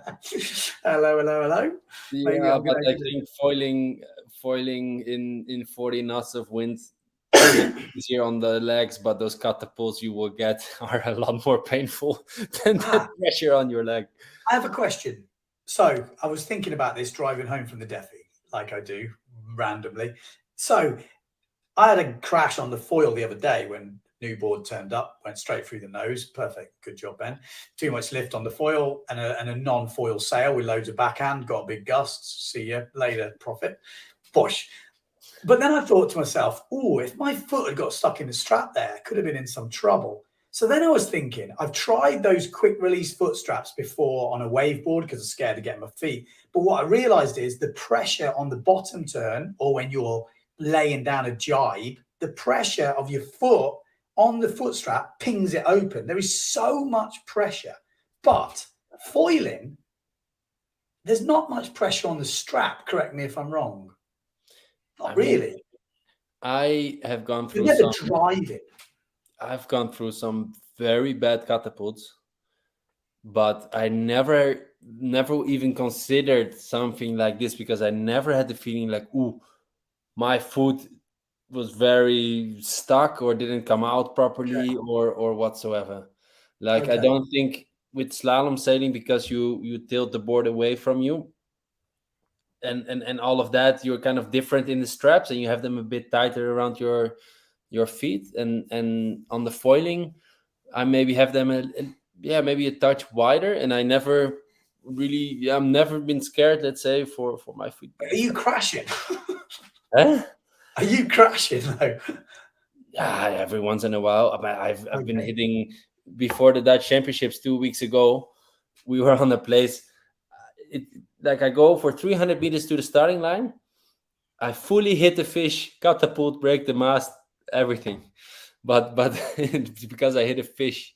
It's known that Jesus. lake to be full of fishes. Already after 300 meters, I managed to hit one. So that's my most recent one. But again, you fly out of the straps. Like I don't think you have to be worried to be stuck in the Okay. strap. Okay. I didn't get stuck in the strap when I crashed the other day, but I just thought to myself, maybe that is the way, because I do know a couple of people when they get into foiling at the beginning do hurt their feet. I know quite a few people because they're used to flying the board, like you say, off the leeward rail on a slalom Yeah, board. and they And go like, yeah, if you do that on a foil, you go, it's horrible because your board goes one way, you bend the other way, way. Yeah. and But then you end up. these are usually not the catapults, but the kind of after a dolphin kind of. Yes. And Yeah. always, Yeah. yeah, always hold keep your boom in your hands, because if Yeah. you have your boom in your hands, I mean, you will never get into that position because you will Very fall true. forward as well. Very good tip. If you let go of the boom, you go backwards and the set can go the other way, so your foot can get stuck. But if you hold your boom, this normally cannot happen. Yeah, I tell you, I've had some scary foil crashes on the wing when I was learning to do that a bit ago, which is, for me, it's the worst one. Winging or whatever you're doing without foot straps, and the foil rides up the other way, like at your face. So the foil comes up, and because you're not in foot straps, you can't hold the thing, and you fall face first towards. Anyway, that's a whole new video. Right. Another question. There's a foil question here from Rafa. It says, I'm struggling with my slalom foil setup. Foil is an F4 560 front wing, 190 stab, I guess on the back, 100 fuselage. In the jibes, it's very difficult for me to keep the full flight through the whole jibe. Is the footwork different with a small front wing, or do I always have to enter the jibe at breakneck speeds? You have to enter with breakneck speed. That's probably not the answer he was hoping for. I mean, I would describe it a little bit different, but I mean, it's sure the smaller smaller wings simply need more speed to stay up on the foil. Yeah. And on a free ride foil, which probably has 1,500 square centimeter, you can almost stop and you're still stand in the Yeah. sky. That's why on the jibing and everything, it's so easy because it has all that power with a little sail. Slalom is actually opposite. You want less resistance, so you use smaller wings but bigger sails to keep them going. Um, and the smaller wing you have, the more speed you need in the jibe. Okay. It's of course on the bigger wing, when you make a mistake by making the wrong foot placement or flipping the sail a little bit with the wrong timing, with a bigger wing you can kind of make up for it because you have the power on the wing. Yeah. The smaller the wing is, the less mistakes you can make, and the higher speed it requires to actually stay up in the air. I mean, that's really interesting because that is definitely where I want to go. So I've just got this new foil. I don't know anything about foils, but it's a 950 front wing, which that's It's big, huge. is it? Yeah, that's huge. So for racing foil, that's the big end, like an IQ foil size, is it, or something like that? 900, yeah. Yeah, so 900. So just for people to get a reference of numbers, if we're talking about free ride foil, we're talking in the thousands, 1,200, 1,500 maybe. Maybe that's quite big, I don't know. But free ride foil, that's kind of the territory, square meter, I guess it's square centimeters, is Per centimeter, yeah. I mean, the way how it's easiest to explain is a free ride foil. You kind of want the power from the foil, so you can use a small sail. A small sail, light, easy. You can enjoy your Gotcha. foil session very quickly. So free ride. So maybe you have a 6 meter and 1,500 front wing. You know, you come up on the foil and you will fly forever. 6 knots, 7 knots, you will fly. But a big foil has a lot of drag, so you reach your top speed very quickly. The Yes. smaller the wing, the less drag you have, so the higher the speed potential. But to make that wing go, you need power. So Speed. with you need power and you need speed coming from the sail.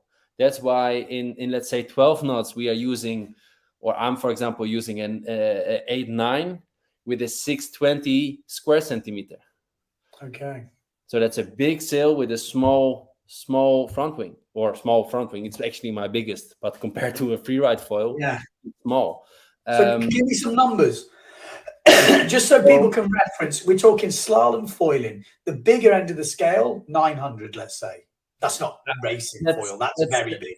that's racing Down. for. I mean, that's what IQ is using to go basically slalom in less than 10 knots and up and downwind afterwards. Okay. For slalom, I would say the average light wind slalom wing is between the 620 and the 720. Okay. That's the light wind slalom. Some have a little bit different concept, but let's stick to those numbers. Yeah. Then Okay. you have the medium size, which is from everyone kind of similar, is 560, 550. And what And size then sails are you going on that? 7.8 or 7.9 and 6.9. Okay. And then the high wind ones are around 400, 420. And Okay. that's sometimes 6.9 when you're full power, and everything lower that. Those are the three in PWA we can register 3 wings. Those are the 3 sizes we are taking for a slalom race. When the Defi Wind comes along and it's blowing a hell lot harder than that, 300, 350 square centimeter were front wings I've seen passing by. I don't Yeah. have that small yet, but Yeah. I saw from Nico and I saw from some others that let's say 350 is kind of the size they're using in that kind of wind. And interestingly, so for example, I'm going to make a video about this, but I've got a free ride foil that turned up, and then this upwind, downwind, I guess, racing foil because it's 900. So it's quite a big one. But the 900 one I found way stabler than the free ride one. The free ride one was playful and it plays around, you can do some turns. But the racing one, my God, the jibe was like I was standing on a 4-legged table. It was so, I could almost dance around the board on it. But you will most likely have a different fuselage with those two Yes. combinations. So The that's longer fuselage on the racing setup, I guess. more stable then. The longer, it The makes longer sense. fuselage, it creates power, but it also creates stability. So it's always a mix between stable and power. Okay, But I'm turning these questions into my thing now because I want to know what's your speeds on these different foils. I'll give you some benchmarks. I kind of want to just adjust my mind to the numbers. on let's say the light wind, of course, let's say you always need to reach these speeds, you have to be on the higher end Yes. of the wing, Yeah, right? yeah, for On sure. the Just 620, so my biggest wing, I've reached 31.5 knots on the 2 second. okay. On the 560, I've reached 34.5 knots. Okay. On the smallest wing, I've reached 36 knots. Ooh, interesting. Okay. Yeah.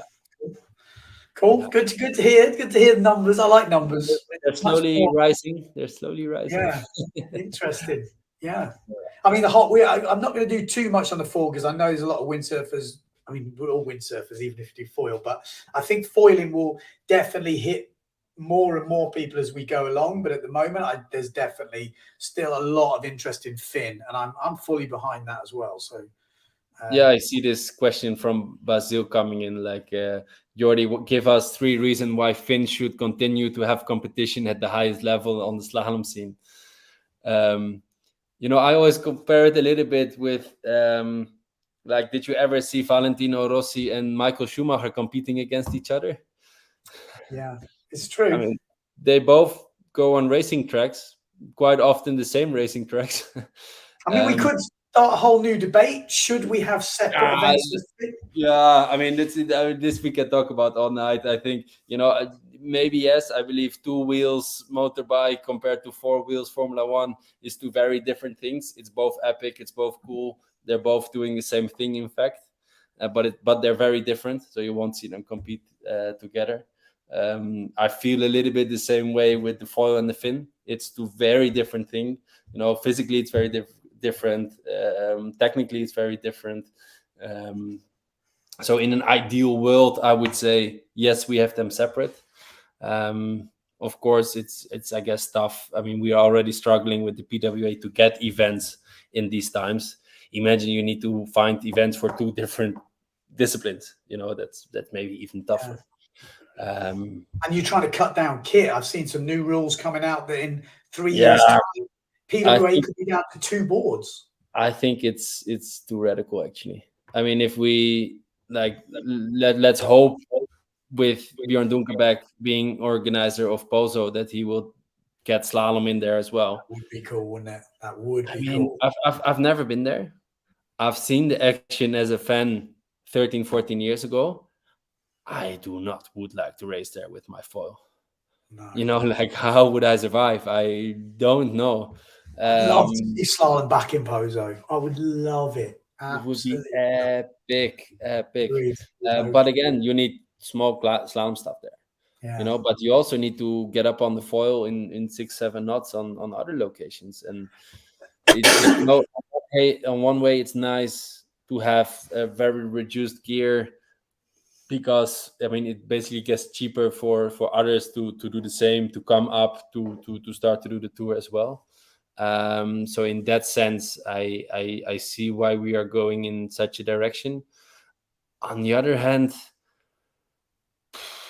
we are limiting the show. We should be giving away the best show possible in all kind of conditions. And we had 6 sails and 3 boards for more than 10 years in a row when I believe slalom was a very successful discipline on tour.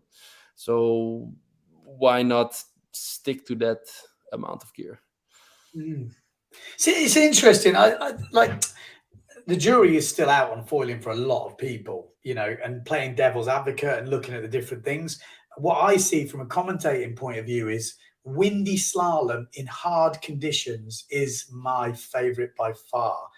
The problem I think +1.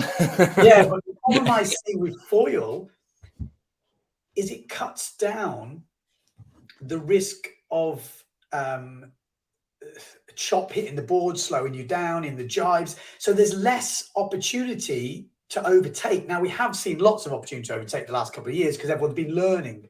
But I feel, this is my gut feeling at the moment, is people are going to become so good at some point that then the race will be over by the first mark, because as soon as we know our speeds, there's nothing to upset the speed. There's nothing to upset the upwind, downwind, because the foil, once you're ahead, you can control it. And the jibes won't be a problem because you're all playing around every jibe.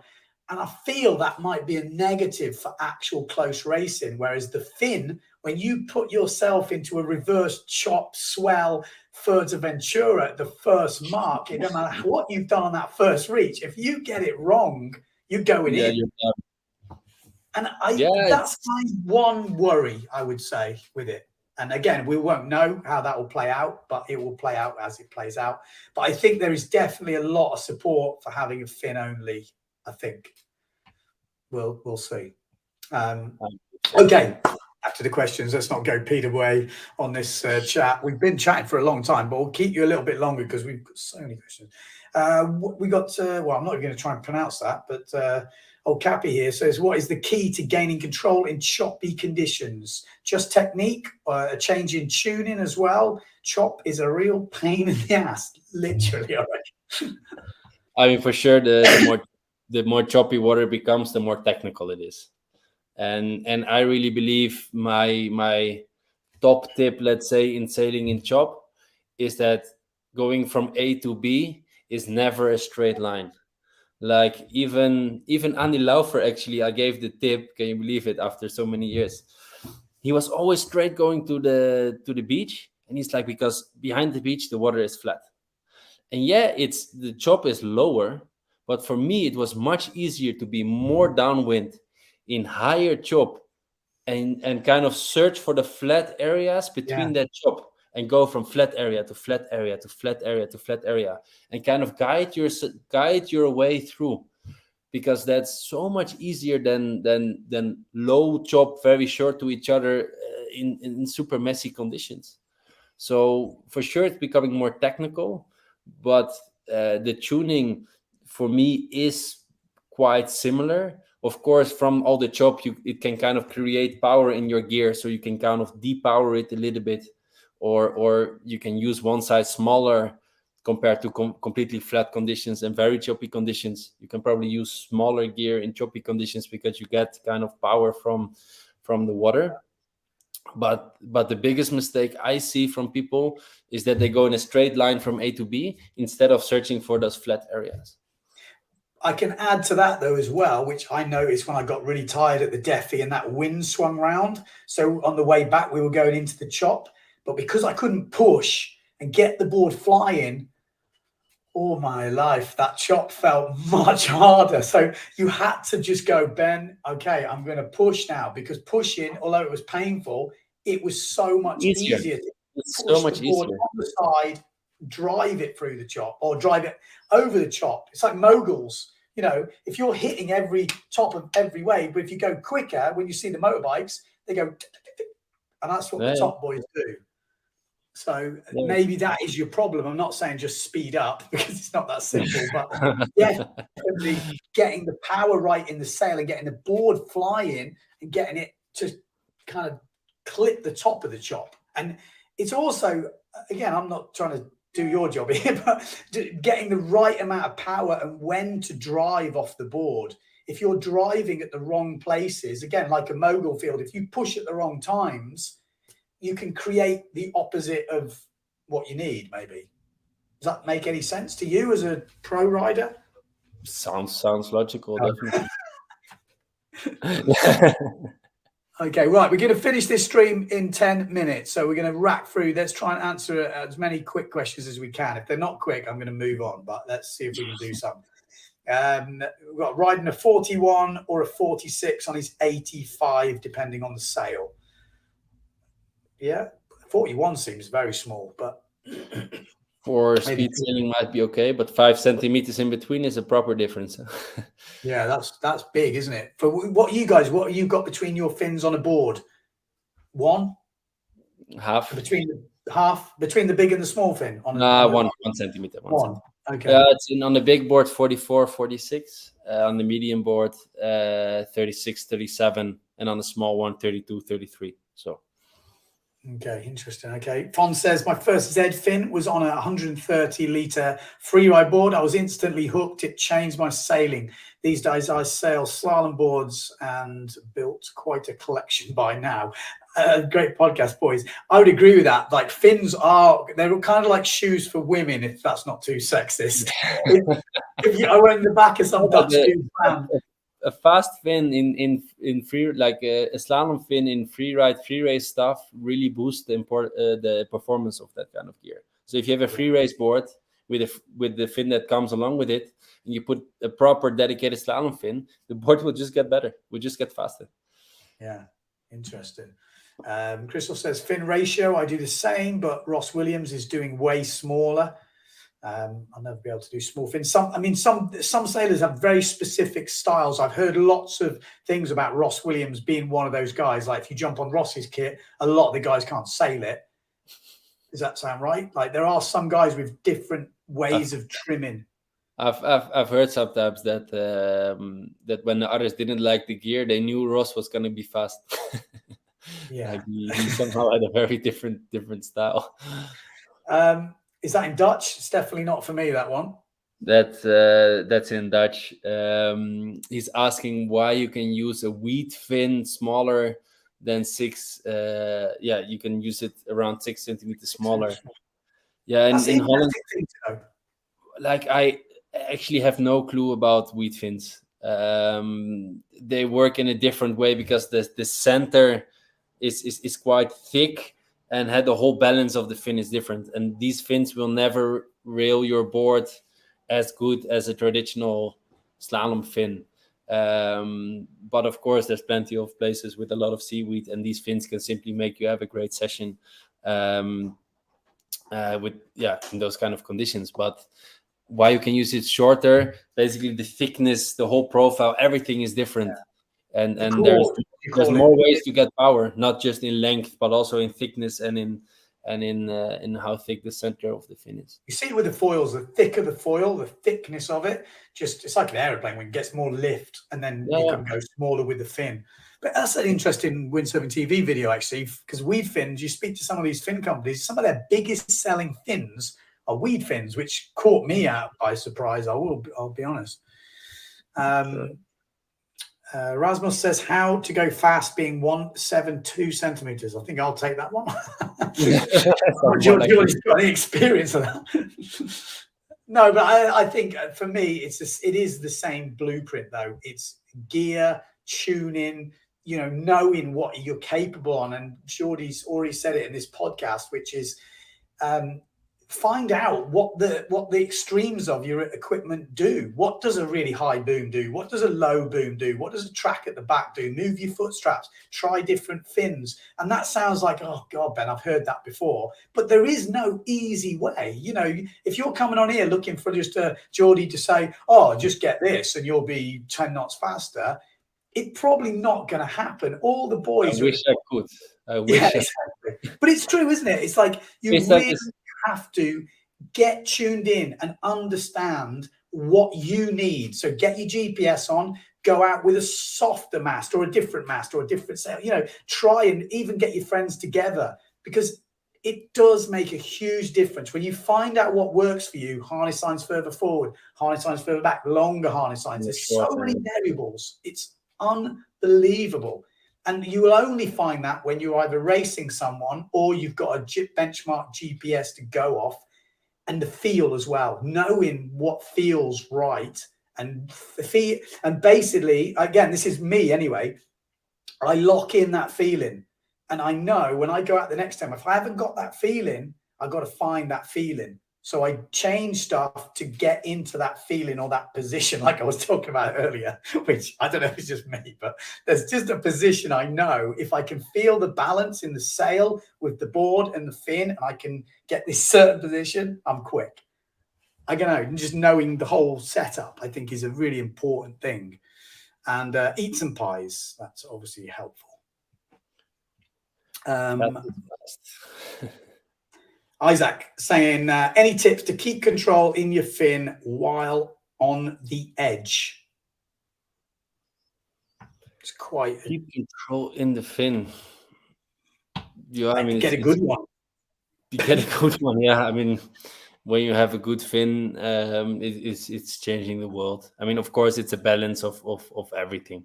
I'm never sailing around and I'm like, wow, this fin is all the while all the time on the edge. Doing everything. Fin. It's the balance of everything.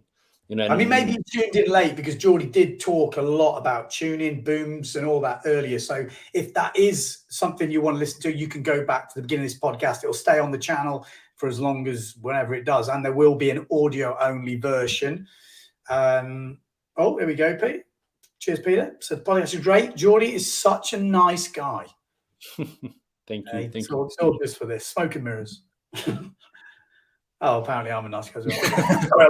I'm literally not reading these. I'm just clicking show on all of that. Awesome stream. Will you both be at the Defi Wind in 2023?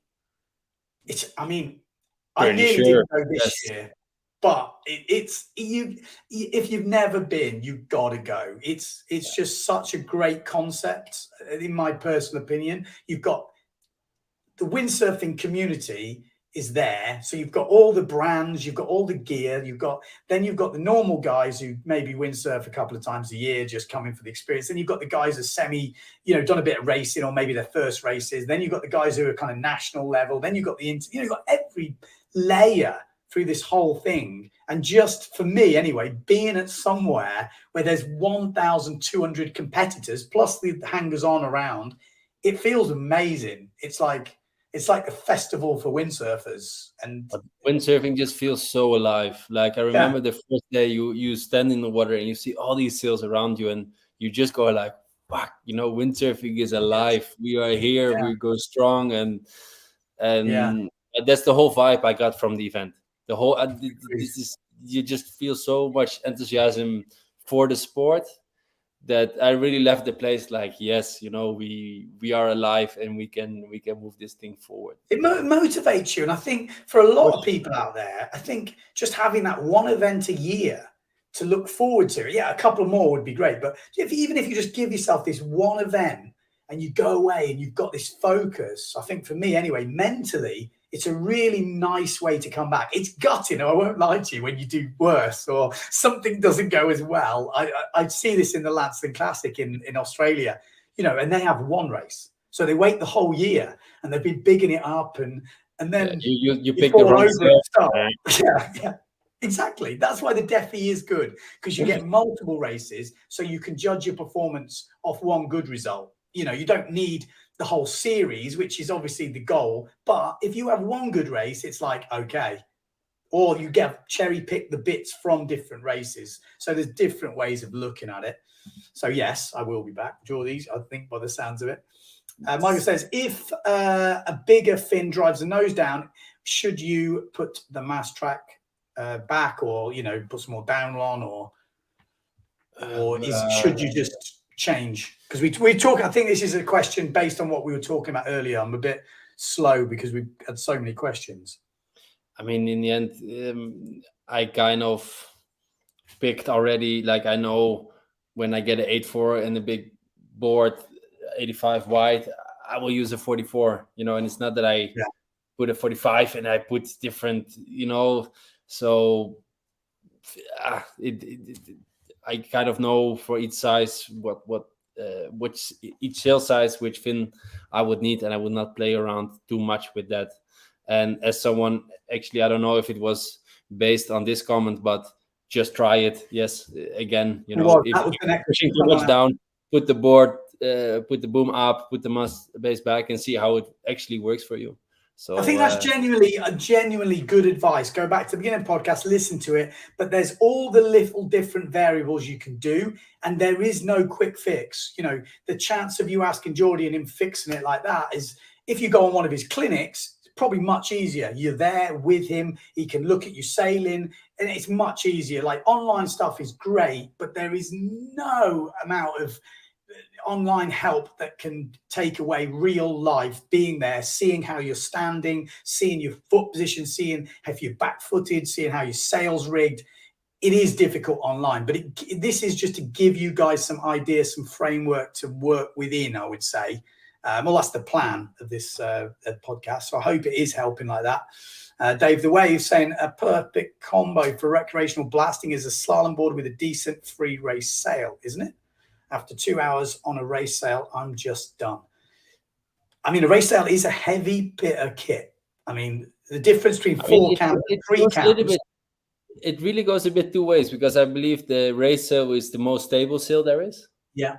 Because of the whole profile, there's actually nothing as stable as a racing sail. You know, and of course in the handling, so in tacking, jibing, a free race sail is simply lighter. You know, so I think if I go 2 hours full power on a free race sail, I will be pretty tired as well. Yeah, I think 2 hours for me, I'm done. I'm just jumped a few here, but good luck. Yeah, cheers, boys. Well, you can answer this one. You can do a bit of a plug if you want. Oh, yeah. Finnish fins. I mean, you are helping develop Finnish fins. That's yes. Would be safe yes. to say. Yes. So I'm pretty sure. Yes. That's what I would recommend. Okay, that's quite a good question from Sir Kilmore. Says, does it make sense to invest big money on a fin for a free ride board? I mean, it depends what your goal. It depends what your goal is. I mean, if you want to lean towards slalom sailing, you know, is it maybe then worth investing just in a fin, or should you look more on the long term and looking at a different board? If you at the moment don't get the nice trim out of a freeride board, I mean, a freeride board brand new can still be, let's say, 2,000 euros. A good fin for a freeride board is usually a lot cheaper than a slalom fin, but can still be 100 and 200 euros. So would you not spend 200 euros to get more fun out of your 2,000 euro freeride board? I mean, then it makes a lot of sense to me to invest that 200 euros or whatever it might be. I'll tell you what, it's a good point, just thinking about it now. If you buy a secondhand fin from, let's say, one of the good fins, and it's not a total lemon, which if you buy a secondhand fin, you'll get an idea. Let's say after a bit you don't like it, as long as you've not hit it on the bottom, as long as you've not dragged it up the beach, you will probably be able to sell that fin for exactly the same money you bought it for. So with the second-hand market, then they don't drop that much fins, does it? It's not like, you know, a brand new fin drops to 50 quid. It doesn't drop that quick. They stay in that 200 range. Yeah, they stay in a certain range. They stay in a certain range. So you can play around. If you set yourself and save up a little bit of money to buy a fin, if you buy second-hand, you can have a little bit of a you know, on the old merry-go fin round, whatever they call it. Yeah, when you're on a freeride board, a lot of people forget that still usually you get a fin that fits the bigger range of that board. You know, like if your board fits a 6.8 to 8 or 6.0 to 8.5, that fin is most likely fitting for that 8.5. You know, or at least the 8.0 or at least a bigger range.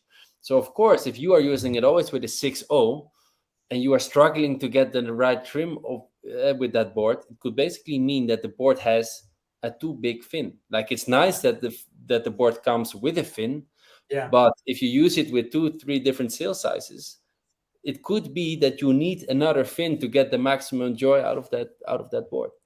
Yeah, makes sense. Makes sense. Marco, Ben, you used a VMAX and Superstars Icon race sail last FE.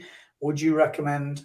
I have to be honest, I was missing the VMAX on that wave sail. The wave sail was okay in the super survival, but on that second day when I used it, it definitely didn't have that little bit. And then I went on the race sail on the last day, and it is different. Yeah, yes, you can hold it on with the wave sail, but it's not the competition really. The race sail, if you want it for that, is better. But I enjoyed the fun of racing around on the no cam, but I would definitely take the no cam free race sail over the wave sail. It just feels more comfortable in a straight line. It's more stable. It's what the sail is made for. I mean, a Yeah. wave sail, when you test wave sails, you most likely not gonna go to Gruissan and do 40 kilometers. No, you go to a wave spot and see how the bottom turn, top turn, and how it's looping around. Yeah, Because that's it's what the meant to sail is be made moved for. around a wave sail. Exactly, and a free ride, free race sail, no cams, whatever, is made to go straight. So if you have a 4.5 sail made to go straight, or a wave sail, for sure that free ride sail will be better. Yeah, I mean, the good thing about the no cam sails is there's no cams, and it does make a difference for light throwing around. And if you've got 40 odd knots of wind, it's kind of nice, especially on the jibes and stuff. In the straight line, obviously cams is good, but in the jibes and trying to get in and out of people and spinning around, it definitely made a difference. I was flirting with my cameras. Help with spin out. I think we probably covered this earlier. Jordy, you want any quick tips on spin out? If you can change the downhole of your sail. When you don't have enough downhole, your sail wants to open, but it cannot open, so it kind of pulls your board to the side and you get a spin out.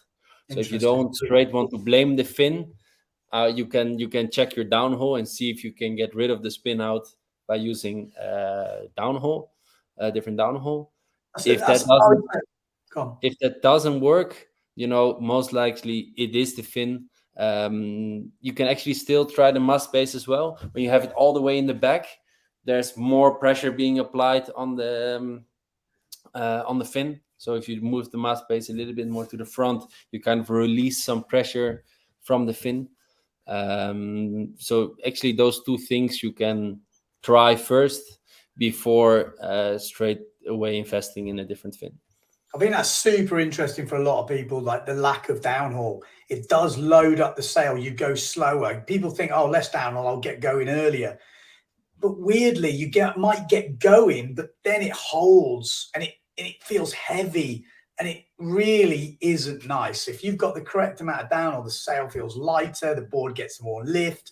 It's like night and day difference. As Jordy says, puts loads of pressure on the fin because it's just holding so much. Okay, we're going to do one more question because there's far too many questions coming in. And this is one I've been talking about. So it's quite an interesting one, I think, anyway. And I'd like to hear Jordy's thoughts on it. Nothing says, if we're talking about weight now, why are slalom guys using waist harnesses instead of seat harnesses? And this is something that I'm definitely going to make a video on. And I'm interested to hear Jordy's thoughts on this. I mean, I at one point changed from seat to waist, mainly because of like I feel so much more free in my hips, and yeah. I believe your hip, like what you do with your hips, is really important for doing slalom. From accelerating, you had the hooking in and out. You can do quicker, and in the 300-meter reach, this is actually very important. But also the way that the board is flying is very different, I believe, on the waist than on the sit harness. And I have to say, I did not use a sit harness for over 10 years. Really? So to tell you the exact difference, I should actually jump back on a sit harness again, go out a day on a sit harness, and then I could exactly tell you the differences, because it's almost too long ago. I did it. And how did it feel? So you can actually answer this question. I did it, and it's been something that's been in my mind for ages. I used to race longboards, used to race seat harness all the time, went into wave sailing, wore a waist harness. Then again, when I went back to slalom, because it was so long I'd been wave sailing without, I didn't even think about putting a seat harness on. And then after doing the Defi, whenever it was last time, my back, like this muscle all up here, I felt like, if you heard them crying in this last video, if I'd have made a video of this, it was horrible. It was this light wind one. I was at a funny angle. It felt upwind, and oh man. So I was like, right, I'm going to get a seat harness. I was going to make a video.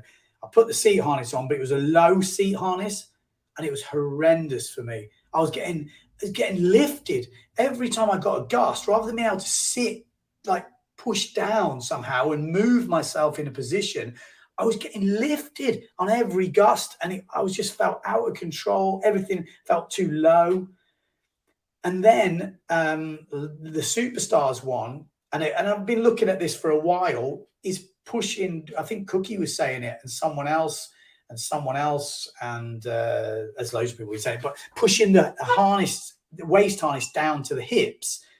Now, the haters, not the haters, but the other commenters are going, well, why don't you just get a seat harness? But I cannot explain at the moment, which is why I'm going to make a video, is there is a big difference between a seat harness and pushing your waist harness down to your hips. You still feel free, that Jordy was saying there, where your legs feel like they're suspension and they're not affecting the rig. Whereas in a seat harness, when your legs are doing this, it feels like something else is moving, or it lifts you up. Whereas with the waist pushed down, I still got this suspension on my feet and I can still drive. But I haven't worked a way to keep it on my hips at the moment. And then there's these hybrid harnesses, which I think Drake do one. I've seen someone else where it's like a waist, but they've got like a cup for your arse or something. But I've never tried one. So my next video I do on this is either I'm going to make one, or I'm going to buy a couple of different ones and try and find my perfect Defi Wind longer distance slalom harness. Because for the shorter distance, the low waist is fine. But that long one, mine was moving up a bit, and my wetsuit's not smooth skin. When you've got smooth skin, there's certain harnesses that. But in the end, it's also so personal, because people ask me like, what should I use? It's like, what are you using? Sit. Okay, so use a sit harness. Yeah. It's like, if that's what you use, because my father is always a perfect reference. He's using sit for, I don't know, 40 years. He's like, everyone is using waist, I also need to use waist. Goes out 3 times with the waist, completely over it, goes back to the seat, and he's fast, he's whatever, and I'm like, hey, why would you, because the others do it? I mean, I don't think there's a right or wrong there. It's true. It's totally true. I think Jordy nailed it then. It's personal preference. Don't look at Jordy or look at me or look at whoever you're looking at and go, oh, they're doing it, it's got to be good. Yes, try it, but don't feel that you have to follow.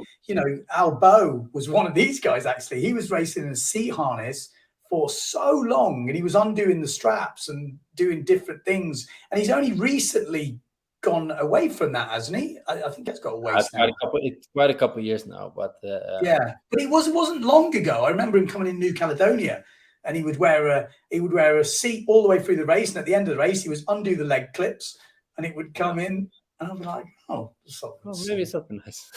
Yeah, but there is another middle ground. Someone just said it, the Liberty harness. I think it's similar to the Drake one. It's a harness I want to try, and there's the old school kind of big, higher waist seat harnesses, which is not the one I tried. The one I tried was a super low hook right around your nuts kind of harness. And that was just, I couldn't move. I couldn't jibe in it. It felt like I was wearing a, I don't know, pair of like corset or something. It didn't feel right. Okay. Anyway, I'll let you go, man, because you probably, the young kids probably fed up of hearing my voice. Obviously, who's the daddy? Well, actually, Jordy's the daddy. I'm the daddy. You're becoming one. I know exactly what's waiting for you. I also know you should enjoy your night now. Yes, I'm going to. That's it.